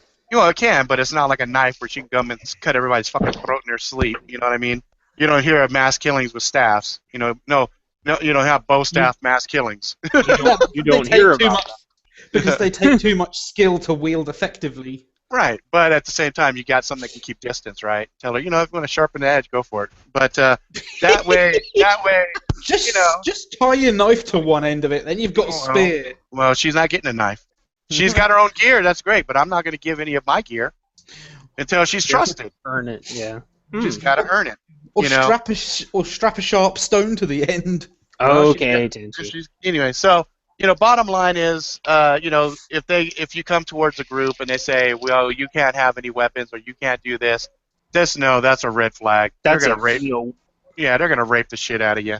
So if you've got weapon and you got gear, you go to the right group, they're gonna be like, fucking great, outstanding. We don't have to give you none of ours. So, that's one way to look at it. You want to find a resource conscience group that's more interested in survival than tapping that ass, and it should be pretty apparent really quick. Now you might have one horny dude, and everybody's gonna laugh at him and say, "Yeah, we call him the hand because he's always beating his shit." So don't take it serious if he's eyeballing the shit out of you, because the only thing he's been playing with is his fucking hand for like 6 months. So we tell him, don't stare at anybody new, but every time he does, And so if you're sitting there and you're explaining shit, that should take some of the edge off. Now, well, and I guess if you just tell everybody in front of her, if anyone touches her, they die. They die. Yeah. And but then that falls into a guy immediately trying to take ownership of you. That could fall into that, right? Because she could misconstrue that as, oh, he's telling everybody not to touch me because he's gonna want me. Right? Oh, I would just say that includes me. I'm gonna kill myself. It's a mutual annihilation. Because if I touch her, I'm gonna fucking shoot myself. Okay? If anyone touches her, I'll kill him. Including me, especially you, Tenchi, but me also. Okay? Oh.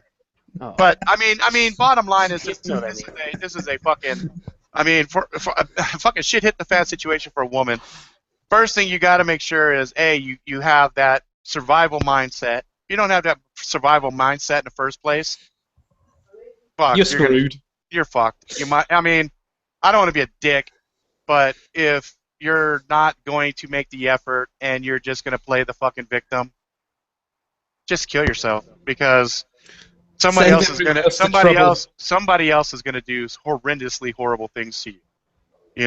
It's like, shit hit the fan situation is exactly that. Shit is hitting the fan. It's like when Rome fucking fell and all of the Roman citizens were getting sacked by Germans and shit. They were like, oh, we got nobody to protect us. Okay, if you sat around going, somebody needs to protect me because I'm a woman. Someone call 911. Yeah, I don't want to get my nails broke. Okay, fuck. You know what? See the door? Leave. Just fucking leave. And if you decide to take this situation seriously and come back and be part of a group outstanding, but everybody that's going to be part of this group is going to work. There is no, because I believe in equality. Okay, I'm not going to have you lift a fucking 300-pound thing, but guess what? I got 3 other guys. Hey, what's up, Brian? I got 3 other guys, and I got you to help. Okay, so even though you're pushing 100 pounds, you're still going to be helping us push this fucking block where it needs to be. I'm not going to have you like, okay, bend over, we're going to fucking rain a train on you, because that's not the way I think you bring value to the fucking group. I think that would be that'd be detrimental to the group. So, it depends. A lot of it depends on the morality. A lot of it depends in the overall goal. What is the goal of the group? Survival is obvious, right? Thriving and surviving and excelling. Okay, in what aspects? Okay, so, are you going to try to create farms? Are you going to try to create animals and have things to barter with? Because undoubtedly you're going to come across other groups, right? And so you got to figure out, there's going to be war tribes. There's going to be other groups that are going to just say, you know what, we're going to fucking sack, rape, take whatever we want. So you got to tell a woman, we're training to fend that shit off, and we're training explicitly to help protect you. So, yeah, get in here. If we accidentally punch you in the fucking face full force, sorry. Rather have us punch you in the fucking face and be like, oops, I'm sorry, here, let me, wipe the blood off, than have somebody punch you in the face and then fucking ass rape you. So, not to be a dick, but that's how it's going to be. That's the reality of the world. There is no 911. There is nobody that's going to come and fucking save you. Guess what? We're going to follow the biblical thing. God helps those who help themselves. Starts by you learning how to save yourself. You might have to do some shit in the old world you would have never thought you would have done. But guess what? You're going to do it now. I was sitting there talking about it last night. Okay, you got a bigger, superior force. He's over you saying, hey, I want you to suck my dick. And you're like, oh, my God, I don't want to do this. He's got a gun. You got a hidden knife. Your best strategy is to get him in a defenseless position where he's relaxed. So start to act like you're complying. As soon as you see the moment, you commit and you take his ass out. It's just, it's not nice. It's not pretty. It's vulgar as shit. But guess what? In a shit hit the fan, you're in a shitty world. You think I'm fucking vulgar now? Wait until you see that shit happening to a child. I mean, you think it won't? So it already does. It happens right now. Yeah, it happens right fucking now. Yeah, exactly. So this is a wake-up call. If you own a gun, go train with your fucking gun. If you have more than knives, one fucking box of ammo, please. Oh God, yes. That's well, not only. Not only that. Plan for. Okay. I go to work. I can't have a gun at work. Okay. You know what? Fuck. Get some of those fucking tactical pins. The ones that have the nice sharp barbs on them and stuff. That will fuck a motherfucker up. Like the one I keep on my Max Petition? Yeah. Just a tactical pin that, somebody looks and goes, that's kind of weird. Okay, whatever. And guess what? Learn how to fucking use it. Guess what? As a woman, there are a ton of free classes that are made available. Yeah. To teach women how to protect themselves. Okay? I get mace. Okay, you got great. You got mace. You turn the motherfucker's face blue, he screams bloody murder. You shot your one shot, 3 of his buddies come. Now you're flanked, you got nowhere to go. Learn how to threat assess, learn to put your head on a swivel.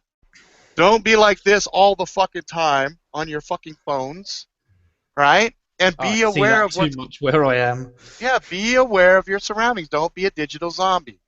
And you know what? For fuck's sake, take a real hard look at the world around you and don't get caught in this, oh, it won't happen to me. Oh, it won't happen to me. Well, I live in such and such. That doesn't happen here. That won't. It can. I mean, I see this all the time.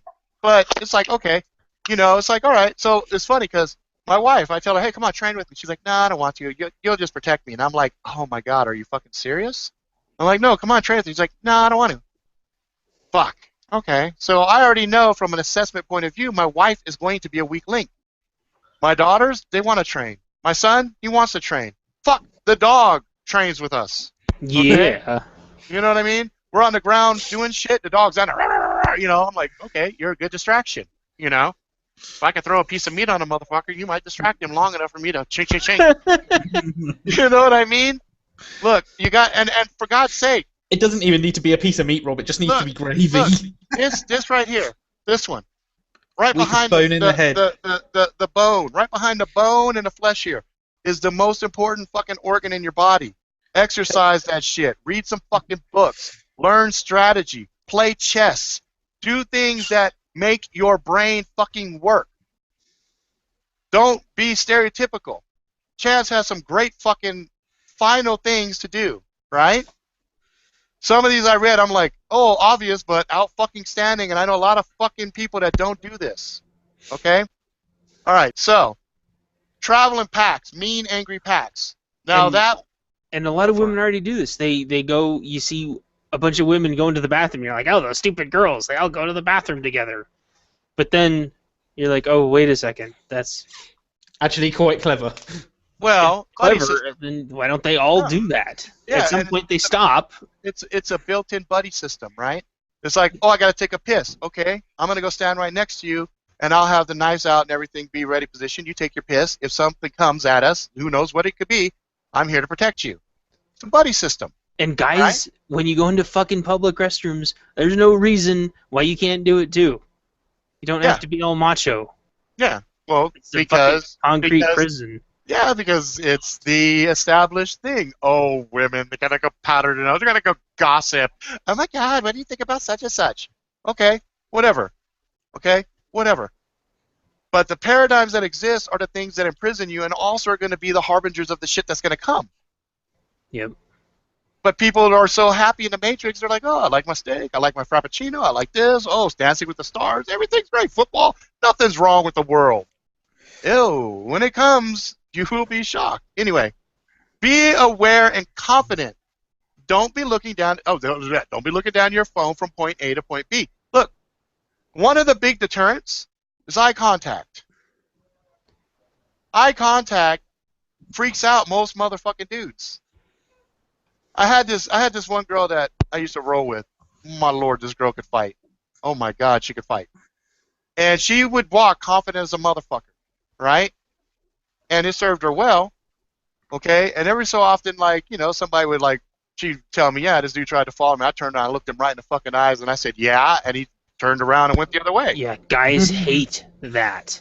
You know, because it shrivels the balls. They turn to little peas. It breaks the dominant cycle of I'm the alpha, I'm the scary one. Well, she's not afraid of me, and she just challenged me, and I'm like, why is she challenging me?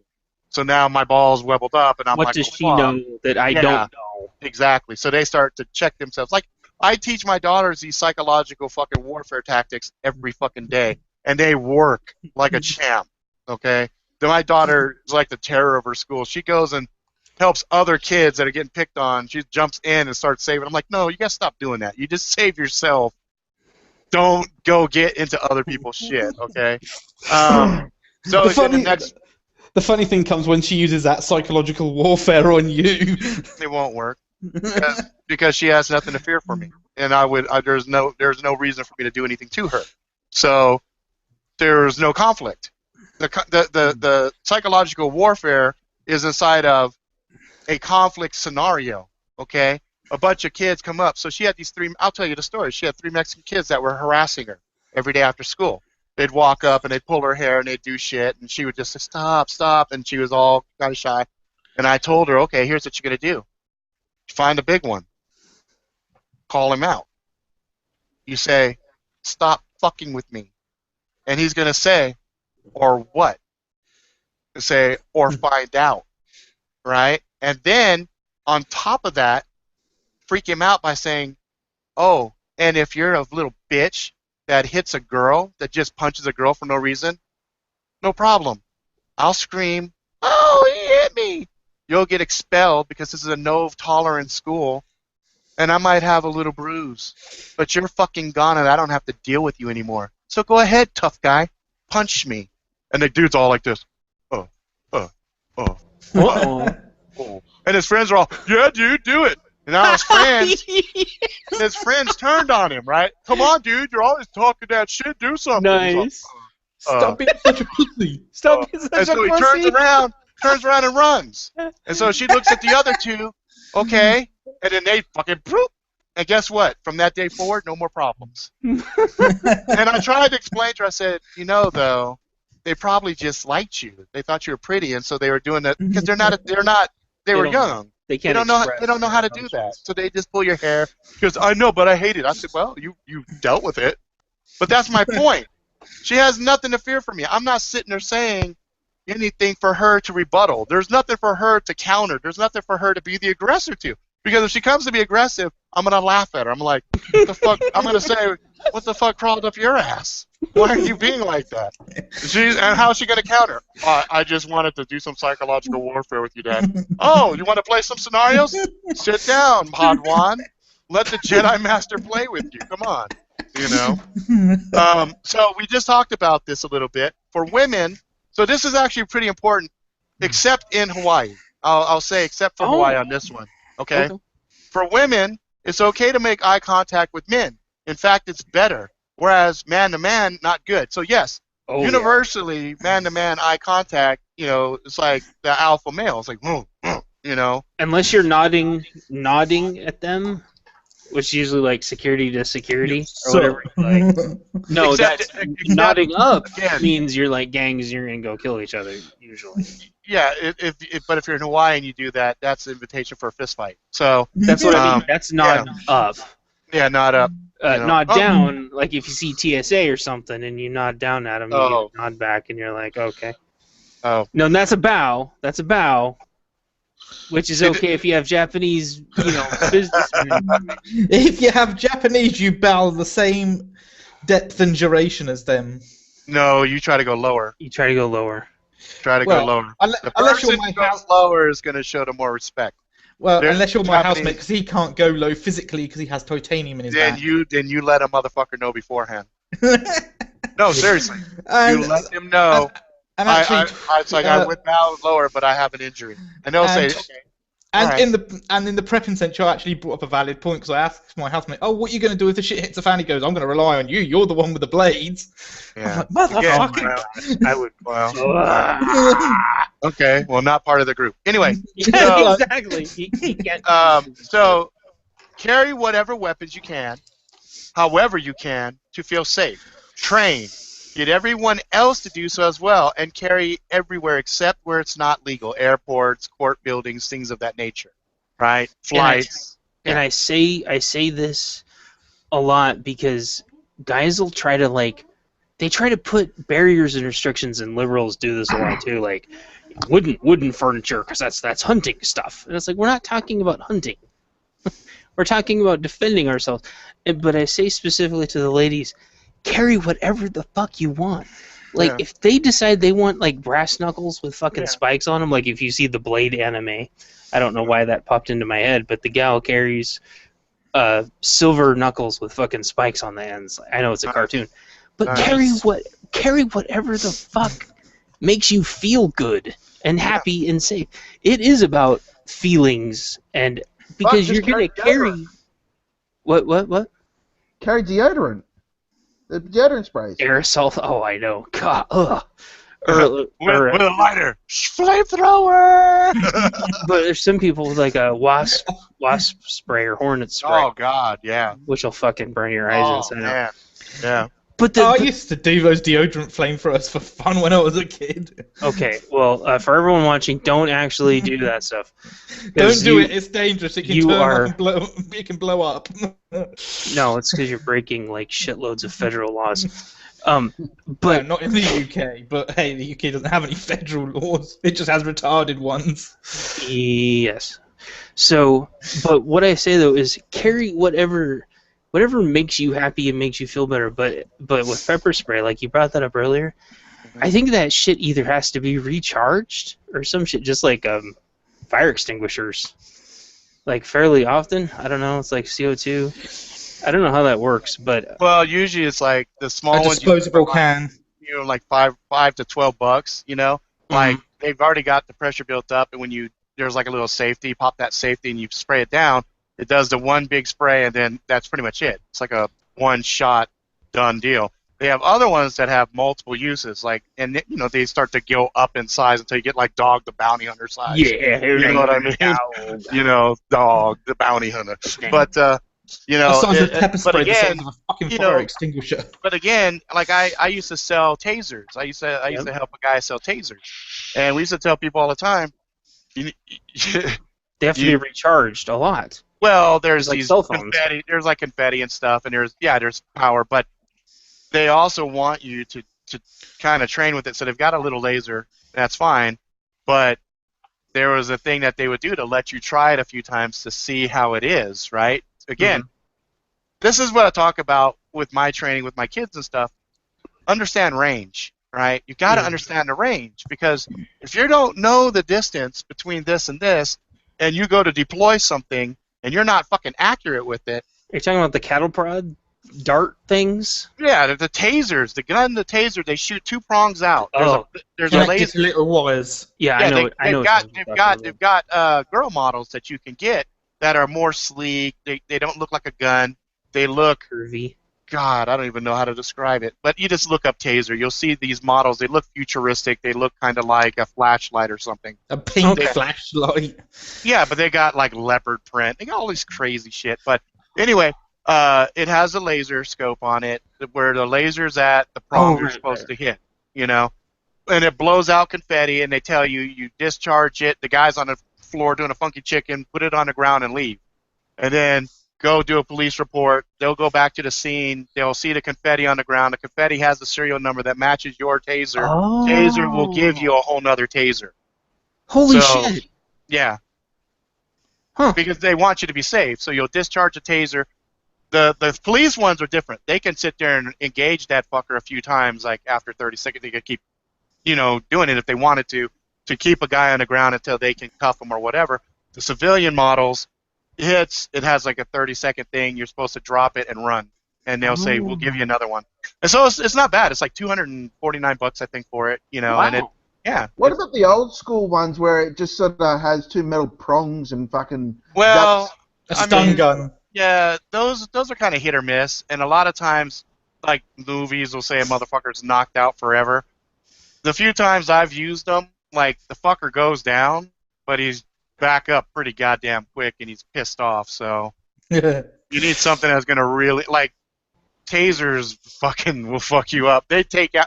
There's footage of them taking 300 plus, probably 600-pound pigs down in pins. Then you see the pig just drop down. And blah, blah, blah, blah, blah. But that's And because they get like perfect dart penetration, though. I've actually... Sorry to interrupt. Oh no, you, go ahead. No, go ahead. No, I'm sorry. I have actually seen a video clip of this big dude. He's fucking big. He got Yeah, we were tased, talking about it the other night. and he goes, "Bitch, I'll mess you up." That's what Yeah, he said. so- I'm gonna get you, bitch, is what he says. Okay, Yeah. so the problem is clothing. If the guy's got, a lot of drugs on board, so there's things that depress the whole signals that go. I mean, what happens is you got this electricity coursing through your body, and your muscles are convulsing, right?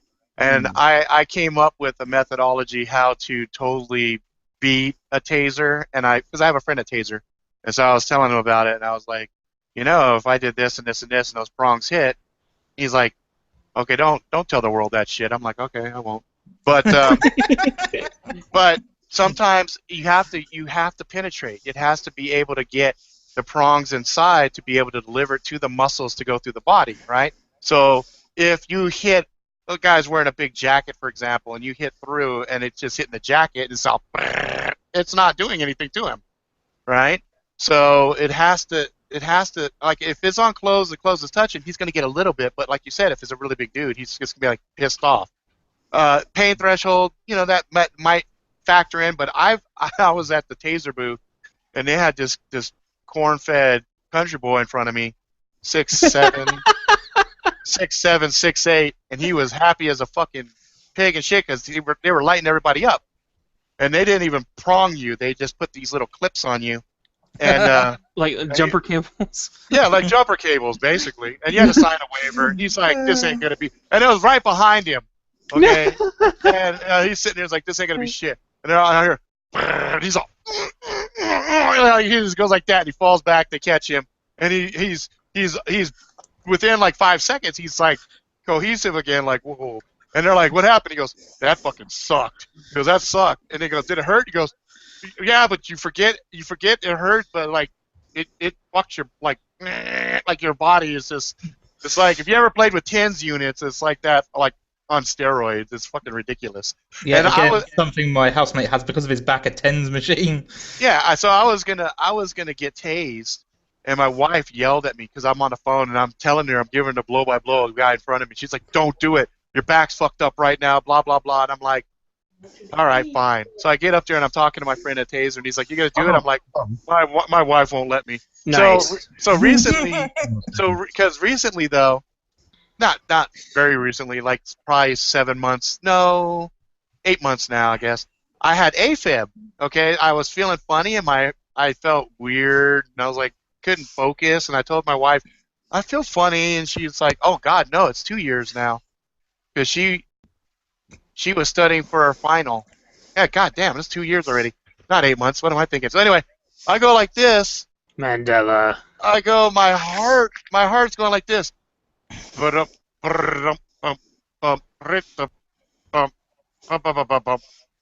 it was all random.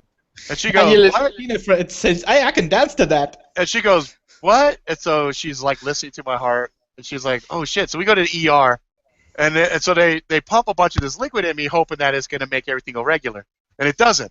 So they're like, okay, well, we're going to shock you. I go, okay, cool. So wait, hold up. I go, so hold up now. Is this like getting tased? He's like, well, we've known a couple of guys that have done it, and they said it felt like getting kicked by a horse. I was like, fuck yeah, I'm down. Let's do this, right? And my wife's all, fuck no, you're not doing. I'm like, I'm in the ER. This is the absolute best place for this shit to go down. Let's do this, right? And so then my wife again pulls the wife card. She says, no, we're gonna sedate you, and then we're gonna go ahead and do it. I'm like, man, I'm not gonna get any benefit. So anyway, it goes like this. The guy, they gave me the shot or whatever, and I get kind of. The guy comes up and goes, smacks my fucking forehead, right? And there's no response. And my wife's like, did you just punch smack my husband? And he's all, yeah, he's out. Let's go ahead and shock him. She said they lit me up. Like, I was out and said I did like a funky fish, like, blah, blah, blah, blah, blah. It's like, and so then they're stopping and they're looking at the meter, and it's all beep, beep, beep, beep, beep, beep, beep. And they're like, fuck, it's still messed up. So my wife's all, oh shit, how many times are you going to shock him? He goes, well, technically we could shock him 100 times. So my wife's all, are you fucking serious? And the guy's all, and the doctor's just like this. Well, yeah, let's just shock him again. So the blah, blah, blah, blah, blah, blah, like a fucking fish, right? And then it's all beep, beep, beep, beep. It goes normal. So she said, yeah, after 2 times it was cool. But I was like, man, I want to get tasered. But anyway, yeah, so having a device like that is good, but it's a single use, right? You kind of want to get trained in different things. Like, there's different martial arts that are really good, you know? One of the ones that I really like is Aikido. I like Aikido because there's a lot of bone breaking involved, and a lot, you know, it's not like, oh, let me get a pressure point so you can tap out on the ground, you know. Another one is Kempo. I like Kempo karate. Kaji Kempo is one that I studied, and that dealt specifically with group attacks and limb destruction and a lot of groundwork to make sure the assailant didn't get back up. And then you've got all your other stuff. But bottom line is, if you could take something that you can do, you know, create distance and understand the concepts of combat and actually physically feel that, then when the time comes and you actually have to do something, it's not as scary. You know what I mean? It still sucks. To get in a fight sucks. You get hit, hurts. Sometimes you see a flash, it hurts later. You know, somebody breaks.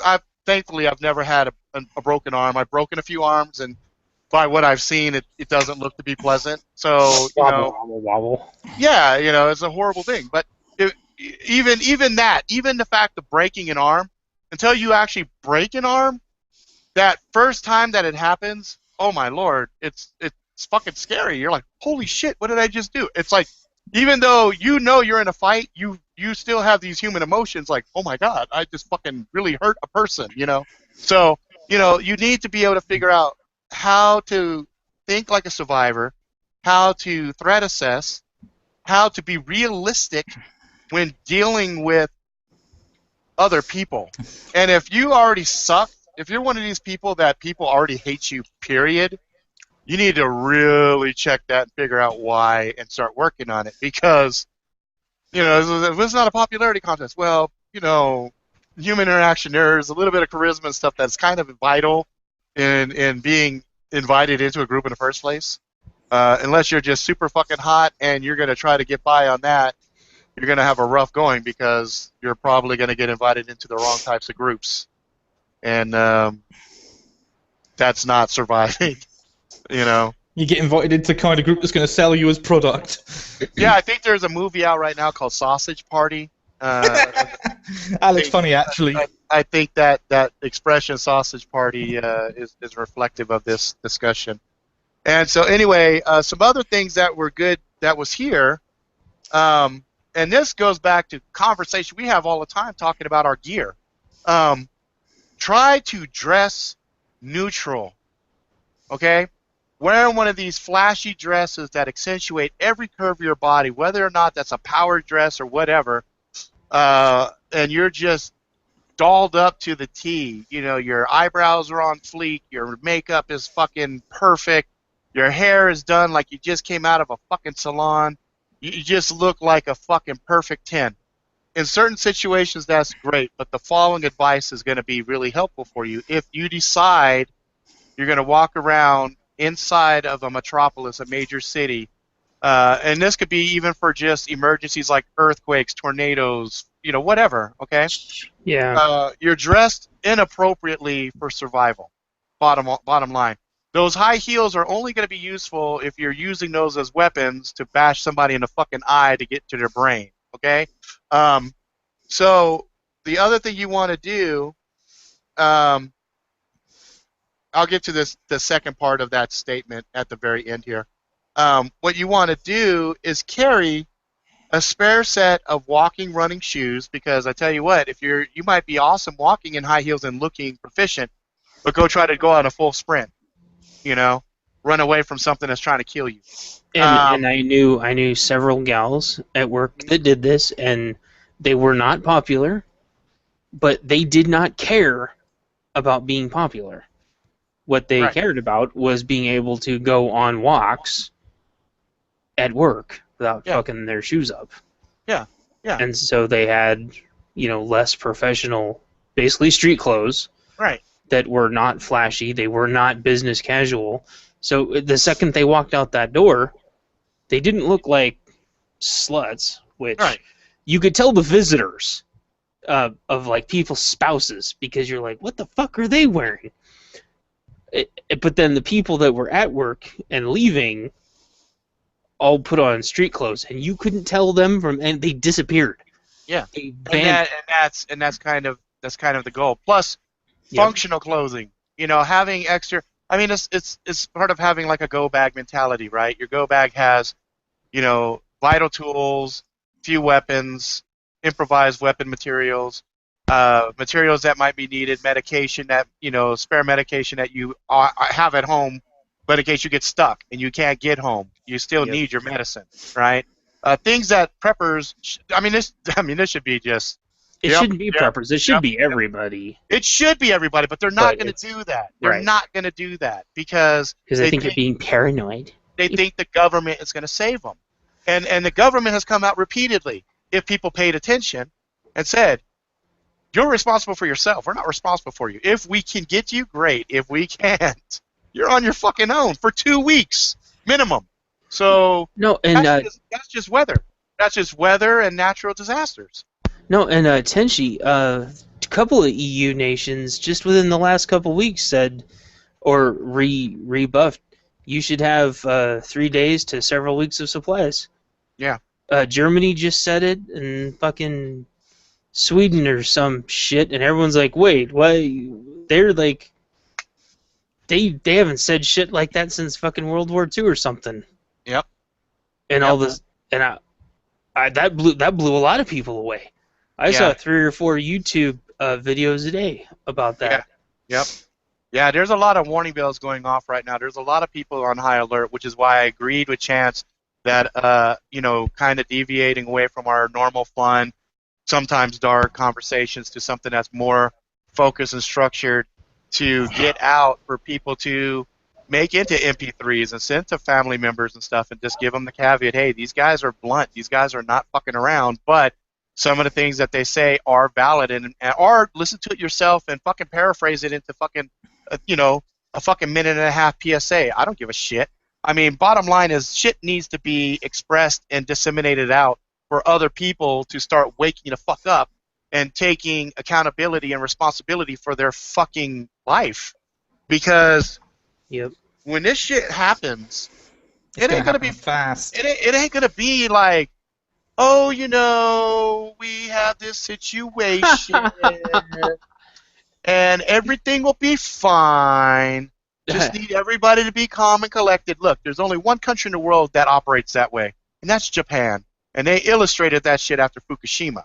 Okay, but any other motherfucking country on a It's gonna planet. be like this. Wah, wah, emergency. Yeah. Everything's It's like, fucking shut down, yeah. and the purge is starting 2 Yep. hours ago. Exactly. It's like, Thanks. okay, you know what? Yeah, you're gonna go to Walmart to get your supplies. Guess what? Walmart was sacked a Walmart's fucking hour already ago. stacked. It is empty. There ain't shit there.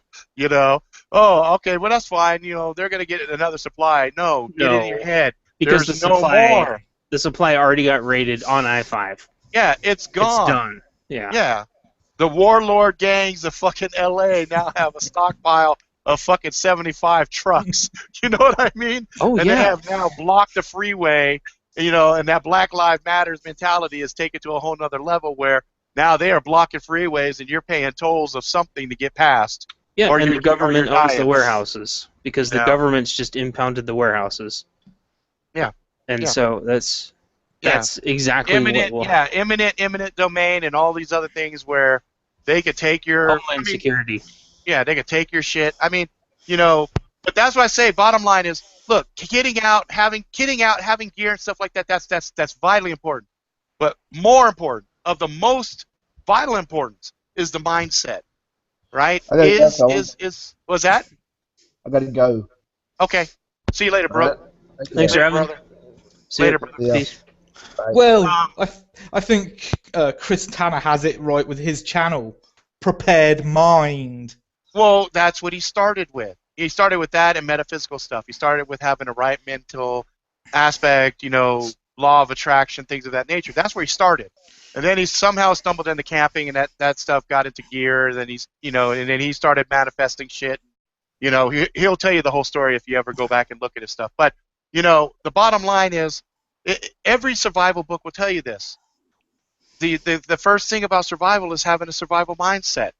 You have to want to live. You have to be able to say, I don't give a fuck how bad it's going to get. I'm going to make it. I'm going to survive. My family's going to survive. And there's nothing that's going to stop us. And that's where it comes to committing, okay?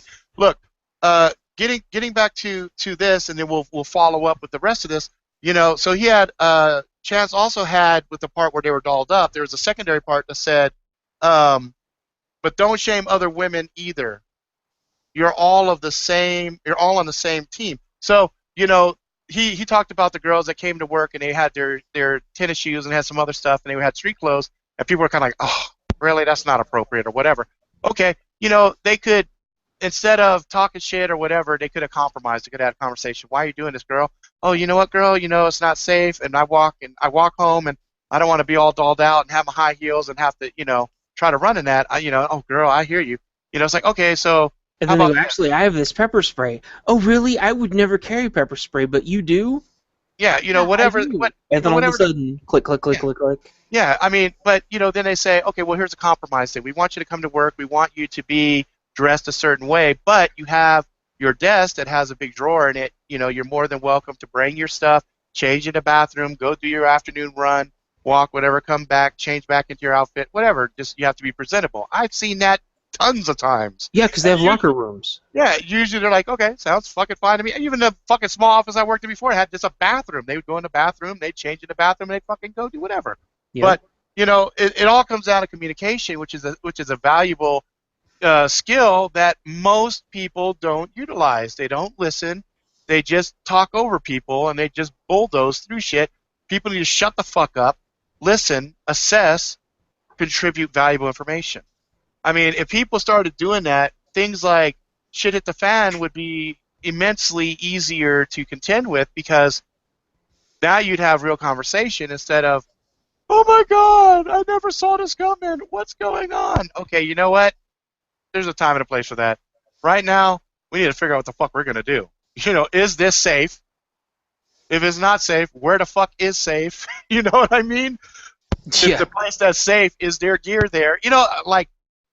People should be playing out contingencies and figuring out what they're going to do if something bad happens, whether it be weather, whether it be I got fucking laid off from work, whether it be, oh my God, they just declared war on Whitey, and now there's an army of fucking, Islamic fucking things coming down the neighborhood.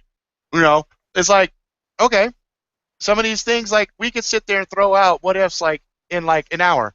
We could probably come up with 50, 60 realistic ones, figure out some strategy for it, and say, okay, we mentally thought it out. How do we role play it? How do we practice it? How do we do things that's not what do going we to actually do? Yeah, not going to have the police come knock on the door. So it's like, you're training your kids. Okay, there's an earthquake. I want you guys to go under a table. Okay, I told them to do that, but there's no muscle memory. There's nothing there that says, oh, it's shaking. What should I do? Let me go physically under the table. That's where the training part of things are really valuable. I'm not telling people to go out, do the evasive, escape and, tactics and stuff like that. If you're going to travel to some third world country and that's a realistic expectation, by all means, knock yourself out. I'm talking about the more core abilities. Like, okay, do you know how to load a gun? Do you know how to take it, know if it's unsafe or not, if it's not unsafe? Do you know how to shoot it? Do you know what type of ammo goes into that magazine? Do you know that it's a magazine, not something that you're reading, and not a clip, which everybody likes to call it? Do you understand what the different parts are? So after you've shot 1,000 bad guys and it starts to act a little funky, how do you clean it? You know what I mean? It's just basic things that if you're going to do things, you should have some basic understanding. It's the same thing, like, it blows my mind. Somebody will get a car. Yeah, so Ryan says, I strongly suggest going to a credible survival school. I do too, but after you got the basics, right? It's like, okay, I got a car, right? Yeah, go take the safety driving classes, evasive driving classes, but for God's sake, learn how to change a tire, learn how to change your fucking oil, learn how to do maintenance on your vehicle, right? Understand what the fucking lights on your dashboard mean. Oh, I don't know, I've been driving this car for like a month straight and all these lights were on. I thought it was just Christmas time. Oh my fucking God, are you serious? I read that's not important. Wow, okay, but that's taking responsibility for your life. Yeah, and it's another thing. That's another thing you've just hit on that, again, bothers me with my housemate. He drives a car daily. Yeah, I can guarantee you that motherfucker couldn't change a tire if his life depended on it. Yeah, well, you know what? The problem is people don't want to get dirty. Don't want to get dirty. They don't want to do hard shit. And that's why, shit, I got fat, I got obese. I'll be the first to tell you that. But there are certain things that I know I can still do. I can still do great. There are certain things, because of my stupid shit in my neck and my back, difficult for me, right? So I know what my limitations are. So it's kind of like, I got a good friend of mine. He says he says we're old bucks. We're old deers. We're not the young bucks that go and fight all the fucking time. When the time comes for us to fight, it's to the death.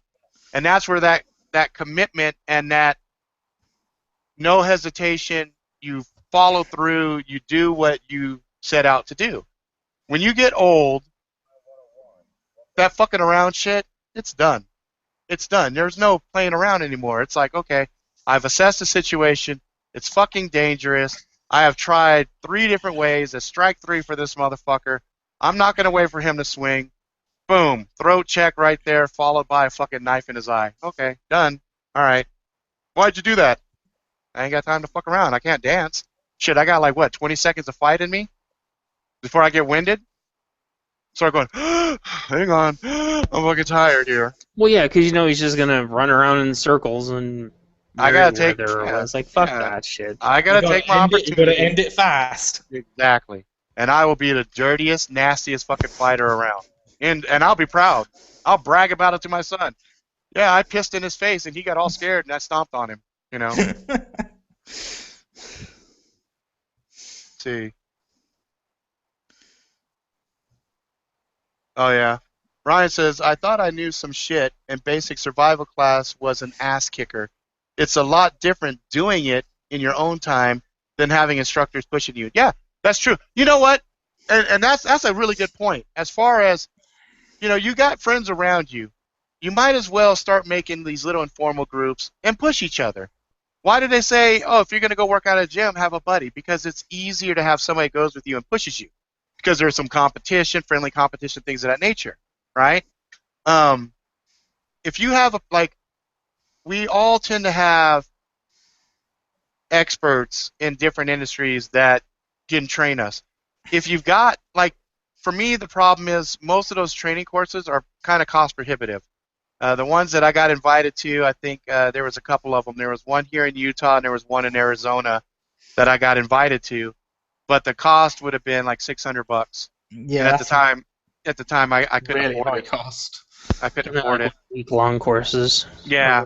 Yeah, exactly. Well, the ones I was looking at was a 3-day course. And the thing is, it's not also the financial cost; it's the cost in time as well. Not everyone's going to have the time to do these courses. Yeah, I got flexible time. For me personally, I got flexible time. But what I don't have is I've got shitty health.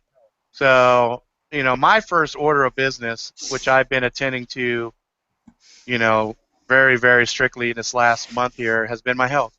After I'm dealing with my health, I feel a little better, so me and the son are going to start taking walks, start doing things, start getting more physical, and I'll slowly ramp to the point where I'm able to do things. And then we'll get back to our training, and, I'm going to get some headgear because my son lit me up that last time I let him sock me in the jaw. So I'm too fucking old for this shit. What is this, Danny Glover in Lethal Weapon? I'm too old for this shit. Hey, I am. I'm too old to just stand here and let my son just light my ass up. So well, you've already got a senior citizens discount, so that's right. That's right. So anyway, so the last line here is follow your instincts, follow your intuition, and protect your babies, right? And so those are simplistic ways of just kind of keeping a mantra there for you to think about things. Your intuition and your instincts, like I've said over and over and over, are probably going to be your most important thing. And don't let your brain get in the way of following those gut instincts, because the brain will fuck you up. The brain will sit there and try to get analytical and be like, perhaps I'm being a bit judgmental. That guy, he's not so bad. He's covered in tattoos. Maybe it's because of the tattoos. I think that must be it. I'll walk past him. I'll keep a little eye on him. Get within 21 feet, and he throws fucking acid in your face, and you're like, "What the fuck happened? Why did this dude throw fucking acid in my face?" Because he's a nut job. That just because you didn't listen to your gut. Where they threw someone got boiling top ramen thrown on them. Yeah. Just which I know it is usually battery acid. Yeah. And they go, well, battery acid's outlet. It is, but they get it from fucking car batteries. Yeah. Yep. Which is illegal, but that doesn't stop anybody. The world could be immense, exponentially more dangerous than it is now. But make no mistake, we do live in interesting times. And this video was not meant to be fear-mongering. It's not meant to, we're not selling anything. We don't have any fucking equipment we're trying to sell. The only thing we're selling here is a wake-up pill. But just like the Matrix, you got to be ready for it. You got to be ready here. If you're not ready to accept the fact that water is limited on this planet, that electricity is not endless, that gas is an infinite supply, understand that all the things that we're kind of led to believe, flip a light switch and the lights always come on, turn on a water spigot, water comes on. You've got the wonderful, cops are right there. You've got the internet. You've got all the stuff. Everything is available to you. It's not sustainable, and it's not going to be here forever, unless they find some shit that totally changes everything. The way that we live now cannot be sustained. Can't be. So, you might as well be like a Boy Scout. Be prepared. It's like, if you don't want to be a prepper, fine. Just say you're an aware individual. You're a responsible person. What are you responsible for? You're responsible for yourself. I'm not saying go out and Rambo and grab like 15 knives and 25 guns or anything like Chance said in his document. Arm up with what you feel comfortable with. Right, know? because what you feel comfortable with and what you like is what you're going to end up carrying around. Right. And it's what you're going to end up using because it's what you like.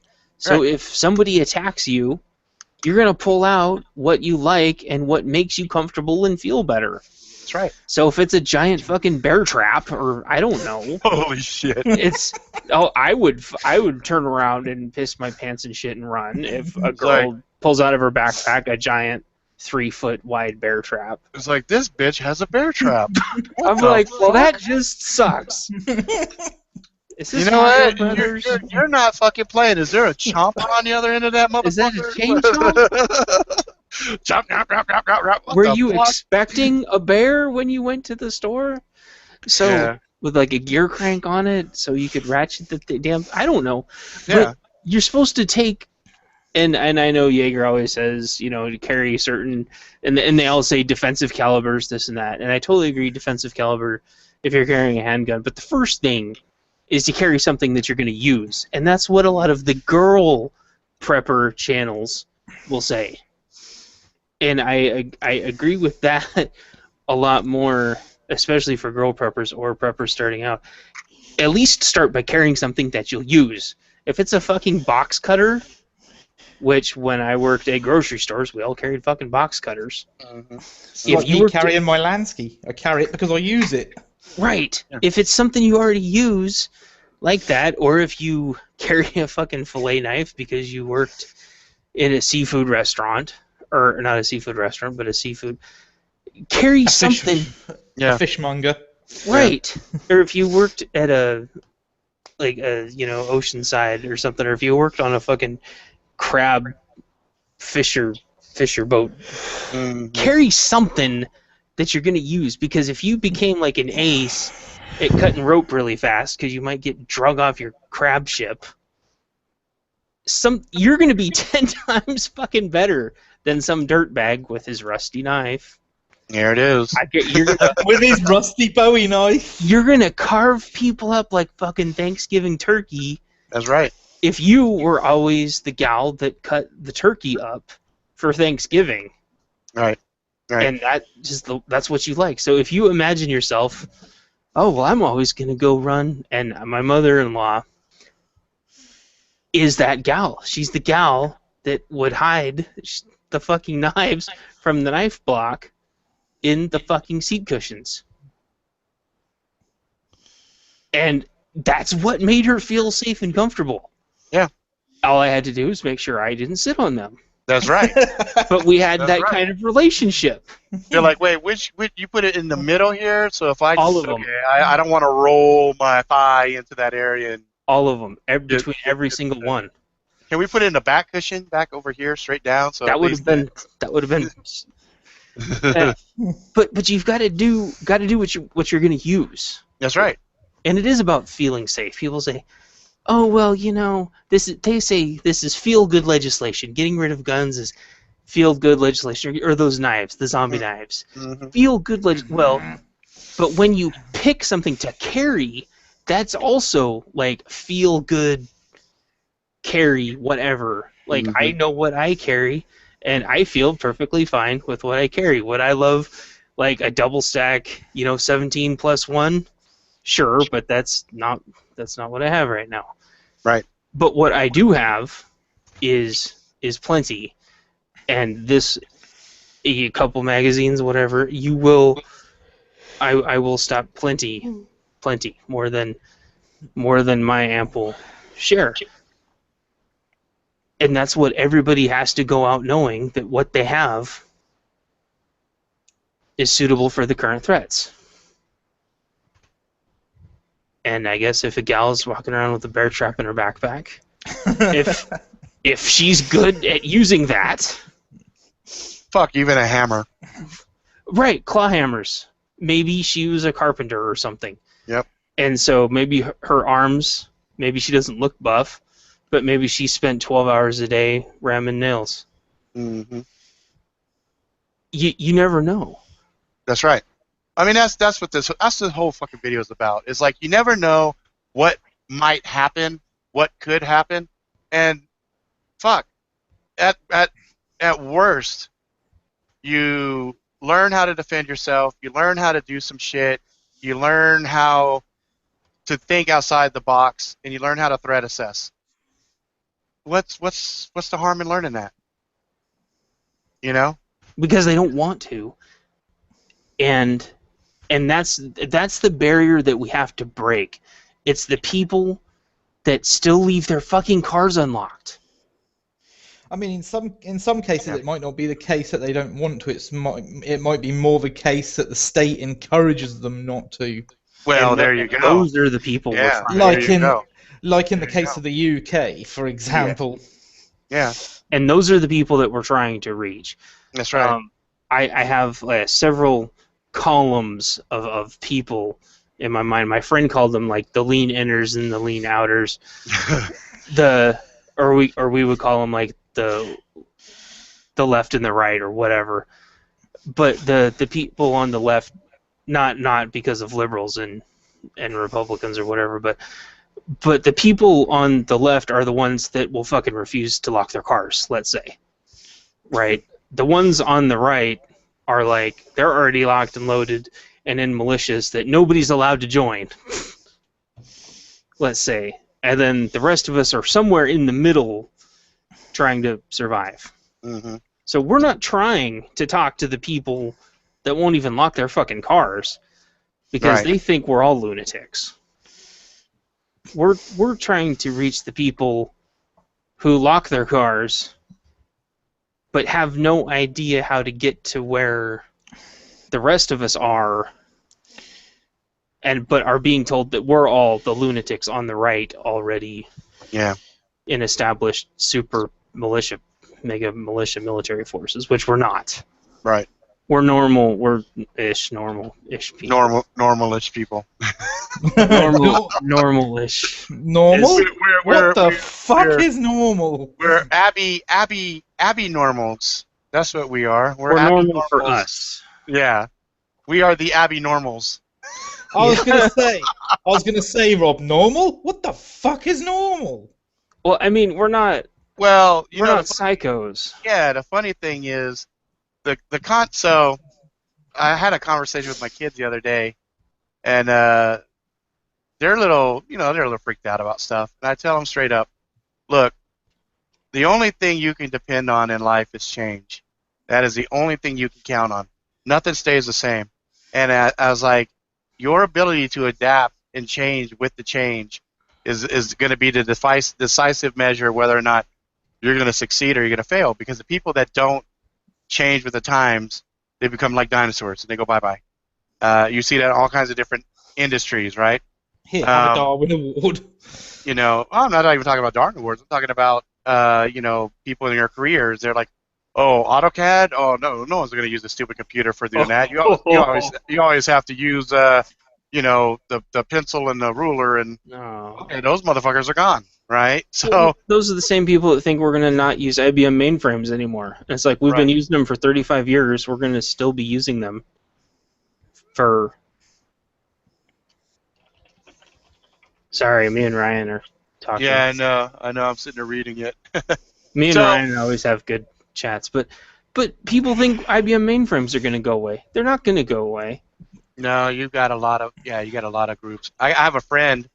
He's making a mint right now because he still fucks with Pascal and some other language. Yeah, and he's fucking around with old database. Hell yeah, old legacy database. He's like one of 50 people still working on them. Nice. He makes a fucking mint. You know? Yeah, they make $200-300 a year starting. Yeah. But but even stuff like, what was that? Oh, that's my son. Even stuff like that. I mean, I tell a lot of my friends, it's like, it's almost like you want to have two careers. You want to be good at your day job, but then you also want to just take yourself and improve yourself as your secondary job, right? So you want to, it's funny because I'm now doing it, but it took me like, 4 years to do it. But I said, you got to take your health seriously. You got to basically be able to do, and I have this arbitrary number of things you have to be able to do physically, and the reasons why you should be able to do those things, and and then be able to handle all your equipment, be able to train other people on your equipment, um, in case you come across more and more and more equipment. You got to be proficient, you know. Yeah, exactly. Yeah, exactly. So it's like it's almost living two lives, and it fits perfectly in this matrix that we live in because there's two worlds. So all you're really doing is becoming a true citizen of this duology, right? So it's kind of like you could be one dimensional and just do like the 40-40-40 we talked about, or you could be a real survivor that can do the 40-40-40, but also when it comes to that last 40, you're like, who gives a fuck? I'm self-sufficient. I can go live off the grid. You know what I mean? And then, and challenge yourself mentally, challenge yourselves socially, challenge yourselves on different things to be a better human being. And I think that's where people kind of fall short, because think about that concept. Challenge yourself to be a better human being. Not a better man, not a better woman, not a better American, not a better Republican, Democrat, whatever, Just a better but person. a better human being, better person. Exactly. Help where you can help. I mean, there was a time, I think one of my earliest conversations with Ryan, we just started having conversations on Photoshop, and I tried to point out different things and help him in his path to go where he's going. And there's probably 50 to 100 people that will watch this or not watch this, might come across videos later that have asked for help, and I go out of my way to help. Yeah, like one of your first conversations with me was about starting doing YouTube videos, I believe. Yeah, well, I think even before that, you and I were talking, and you disclosed a lot of really personal things, and we talked about a lot of that. We went through Yeah, a lot of things, and I was concerned that you were in a really dark place, and and things have certainly improved since then. yeah, A hell of so a lot. yeah, I mean, that's to be a good human being. That's to be a good citizen of the planet. Is I mean, yeah, I still have days where I feel like absolute well, crap, but everybody does. I have Everybody bad does. days now, but I don't have as many bad days now as I did then. It's like, look, we all have bad days. We all have our own cross to bear. We all deal with things in different ways, okay? But we have more in common than we have different. But we allow the little things that are different to keep us apart. And that's the thing that really bothers me. I mean, this whole video was about the plight of the situations that women face on a daily basis, and how that's going to be, compounded and made even worse in a shit hit a fan situation. Okay, but at the end of the day, a woman is nothing but another person, another human being. Okay, um, regardless of sexual organs or anything else, it's another person. Has the same sets of fucking organs. I think they have one less rib or one extra rib or something like that, but that's beside the point. That's okay. They got a spare. But we all need each other, and the more that we can communicate, the more that we can help each other. And that's why I brought up culture earlier, because there needs to be a culture of humanity. There needs to be a culture where people come together not for their own selfish desires, but for the benefit needs of and others. benefit of everybody. Because when you help other people, you're going to inadvertently end up helping yourself. It's like, and you don't. I hear people do this shit. You don't help people to build up some kind of a karmic piggy bank. Okay, that's not what it's about. You help people because it's the right fucking thing to do. And when you do things the right way, and you really care about people, and you go that extra mile, and you make a person whose day is complete shit suddenly smile and laugh, man, that's priceless because that's a reward in of itself. You know, I get a kick out of somebody that says, "Man, I watched your fucking video and it made my fucking day, and my day was fucking shitty." You know, I have quite a few guys that I talk to on cell phone. We do this texting back and forth, and they have fucking shitty fucking lives. I mean, it depresses the shit out of me as I sit and I talk with them, and I just try to tell them, keep going, man, keep pushing, don't give up, keep fucking pushing. And every once in a while they get a victory, and then they get knocked down, and they start to woe is me on the knockdown. I'm like, look, man, you just had that victory. What happened to that? Focus on the victory. Focus on the positive. Keep going. Keep going. And when the shit gets really bad, that mentality is going to be even more vital.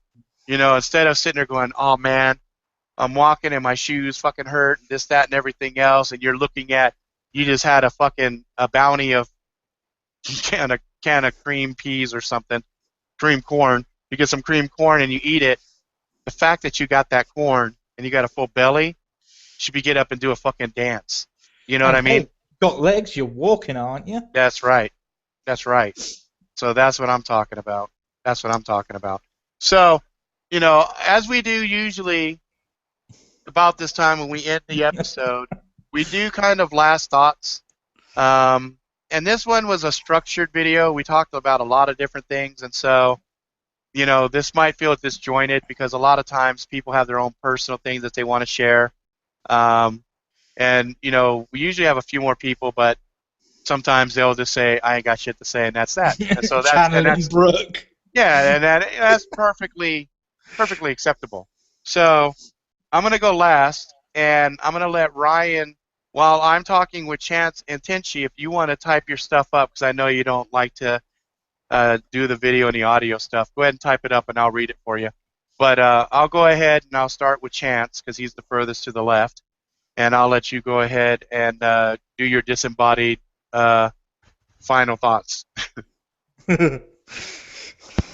All right. So thank you, first of all. I believe we covered everything I wanted to. I think this was important for the most primary reason where I couldn't find a single coherent resource that addressed every single one of these issues. And that's why it was important to me. That's why I spent extra time making sure I got every single one of the issues. I've been compiling that list actually for a couple of months, and that came from talking to a lot of people. A lot of people I did not want to talk to. A lot of real fucking sickos. And a lot of good people too. Because that's what I do. I talk to people, and I try to get requirements or whatever out of it to try to solve problems. And I think this is a real problem, and I think it's one of the top 3 most important problems there is to solve. The other 2 are children and animals. And so I'm working on a similar one of these, but for children, and then another one for animals, because I think both of those are equally important. I think children have an equally important role to play in all of this, and so do animals. You see, like me and Brooke talking about cats, but there's also obviously dogs, no-brainers, and then chickens, horses, pigs for Tenchi. And so I think we touched on everything. That's good. I want to thank you, Rob, and everybody for taking it so seriously, because it's already bad. And there aren't as many statistics. Like, you go to look at the colleges. We talked about colleges briefly. Some colleges don't even have statistics on the sexual assaults because they don't even, like, allow people to have them, like, reported. But they say they don't have any and that they're not reported. It's like, well, you don't allow them to be reported. So how can we address this? Or they have hospitals. In fact, there was one up in Washington north that was already a notoriously bad hospital where a gal got roofied. Went to the hospital and they didn't have a kit. They didn't have kits at that hospital. She had to pay for her own taxi after this assault had happened, and they told her to go take the taxi to the other hospital that was across town so she could go do the kit, and then they didn't even want to fucking prosecute. And so this shit's already happening now. So I can't even imagine, even from a guy, let alone girls, I can't even imagine what it's going to be like. So thank you for taking it seriously. I know you've got a wife and daughter. I've got a wife, obviously, and it's fucking sucks. And so if this even helps like one person, I'm going to share this with as many people as I can, and I just encourage. I know we kind of goof off, but I think that's fine. I think we handled this really well, as well as we could, and Yeah. I encourage everyone to share this because so far there's a lot of people talking about this, but it's like maybe a tenth of what we covered. So I guess that's it. Like, share, and subscribe to Rob's channel, and share this video with everybody. Yeah, appreciate that. All right, Tenchi, you're up. Well, for once, I'm like Brooke. I ain't got nothing to add. That's okay. I mean, this was a lot to digest, a lot to think about, and you know, it was raw.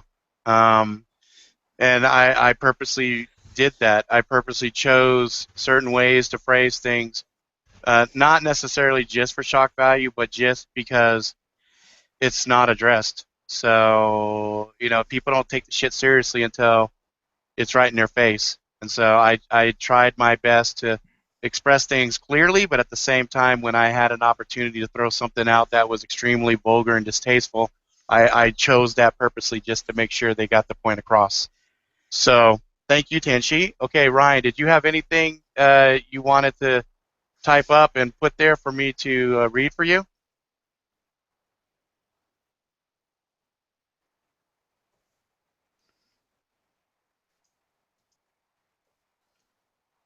There you go.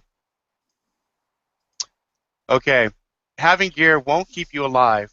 You can have all the gear you can carry, and if you don't know how to use it, it's useless. Things will be dangerous for women especially. Train, train, train. And get in the mindset you may have to eat the neighbor's cat. Ah, motherfucker! Oh, Me and Brooke will have words with you. good one, Ryan. Good one. All right, so you know I'm playing. we laugh, we joke, we talk about some serious things, but at the end of the day, this is all designed to disseminate information, to get people thinking, get people kind of talking. I gotta thank Chance because he hit me with this idea, and it wasn't very long ago. It was probably maybe not even a week. I think I'd put a video out and I said some suggestions or something like that to enter a contest for the wallet or something like that, and then he threw a suggestion, I think, and then we went back and forth on Facebook and talked about it a little bit, and I was like, I'm always down for anything that's going to be helpful and useful for people. And so he took a lot of time to compile this information and put it together for us to have the discussion points. And I really, really appreciate that. And I think he did a really good job structuring it. It had a very cohesive flow. It flowed logically, went from establishing our baseline right now to everything that happens after the fact and some things to think about. Now, did we cover everything? No. That would be, 20, 30-hour video. This one is already going to be a 3-hour video, but I think we covered a lot of valuable things. It got me thinking. It's got me figuring out some other strategy and tactics for my daughter and my wife. So I just want to thank anybody who took their time out to watch this. I know this was a scary topic for some folks. I know this is a dark topic. I know I wouldn't say it's controversial, but I know some people might say it's a controversial topic. But it's important. It's vitally important. And as a lot of people have said in this particular video, and also as Ryan has put inside of the chat and I've read it, it's time. Right now is the time. There is no fuck. I'll start at the new year. You know, you start at the new year, it might be too fucking late. You got to get started. You know, anything that you can do is going to help you out, and that's what we really want. You know, so thank you guys for taking time out to watch this. Thank you for the folks that came on and contributed to this conversation. You know, really without you guys, I wouldn't be doing this stuff. I really wouldn't be. It's the viewers and it's the Jackalope crew that comes on every fucking week and does this stuff with me. And so, you know, again, from the bottom of my heart, thank you guys very much. And at that's it. That's the end of this this show here. I think one of the things I'm going to do is once the video is done and uploaded, I'm going to go ahead and rip the audio. And I think what I will do is I think I had a podcast before for the Convergence 2012. I think I'm going to open a new podcast because some of these I realize, especially after talking with Chance and a few other people, that people do take these types of things, put them as MP3s, and they listen to them for like a commute. They listen to them while they're on a train, different types of things like that. So I think I actually re-listen to the streams when I'm out and about. I just put my hands-free set into my phone, and I can guarantee you I'll be playing this stream when I'm going shopping. Yeah, exactly. So I think having the videos good, having the podcast will be useful as well. And I think even on the Angry Jackalope website, I got enough space on my server. I'll start linking some of the important MP3s that we make stuff like this. Like if we do a special episode about children, a special episode about pets, you know, things of that nature. As we start to come across things that are valuable resources, I'll start to link those up in various places for people as well. So that's it. Again, thanks, guys. I hope, like Chance said, if this helps a single person, then that made it worthwhile. I mean, I would do it regardless, just because I love the guys that I hang out with. You know, good group of guys. So that's it. That's it for now. If you like it, please subscribe. Tell all your friends far and wide. Until next time, please be good to each other. And everyone who watches on the channel, wish Rob a happy birthday in the comments below. Happy birthday. Yeah, my birthday is tomorrow. Okay, thanks, guys.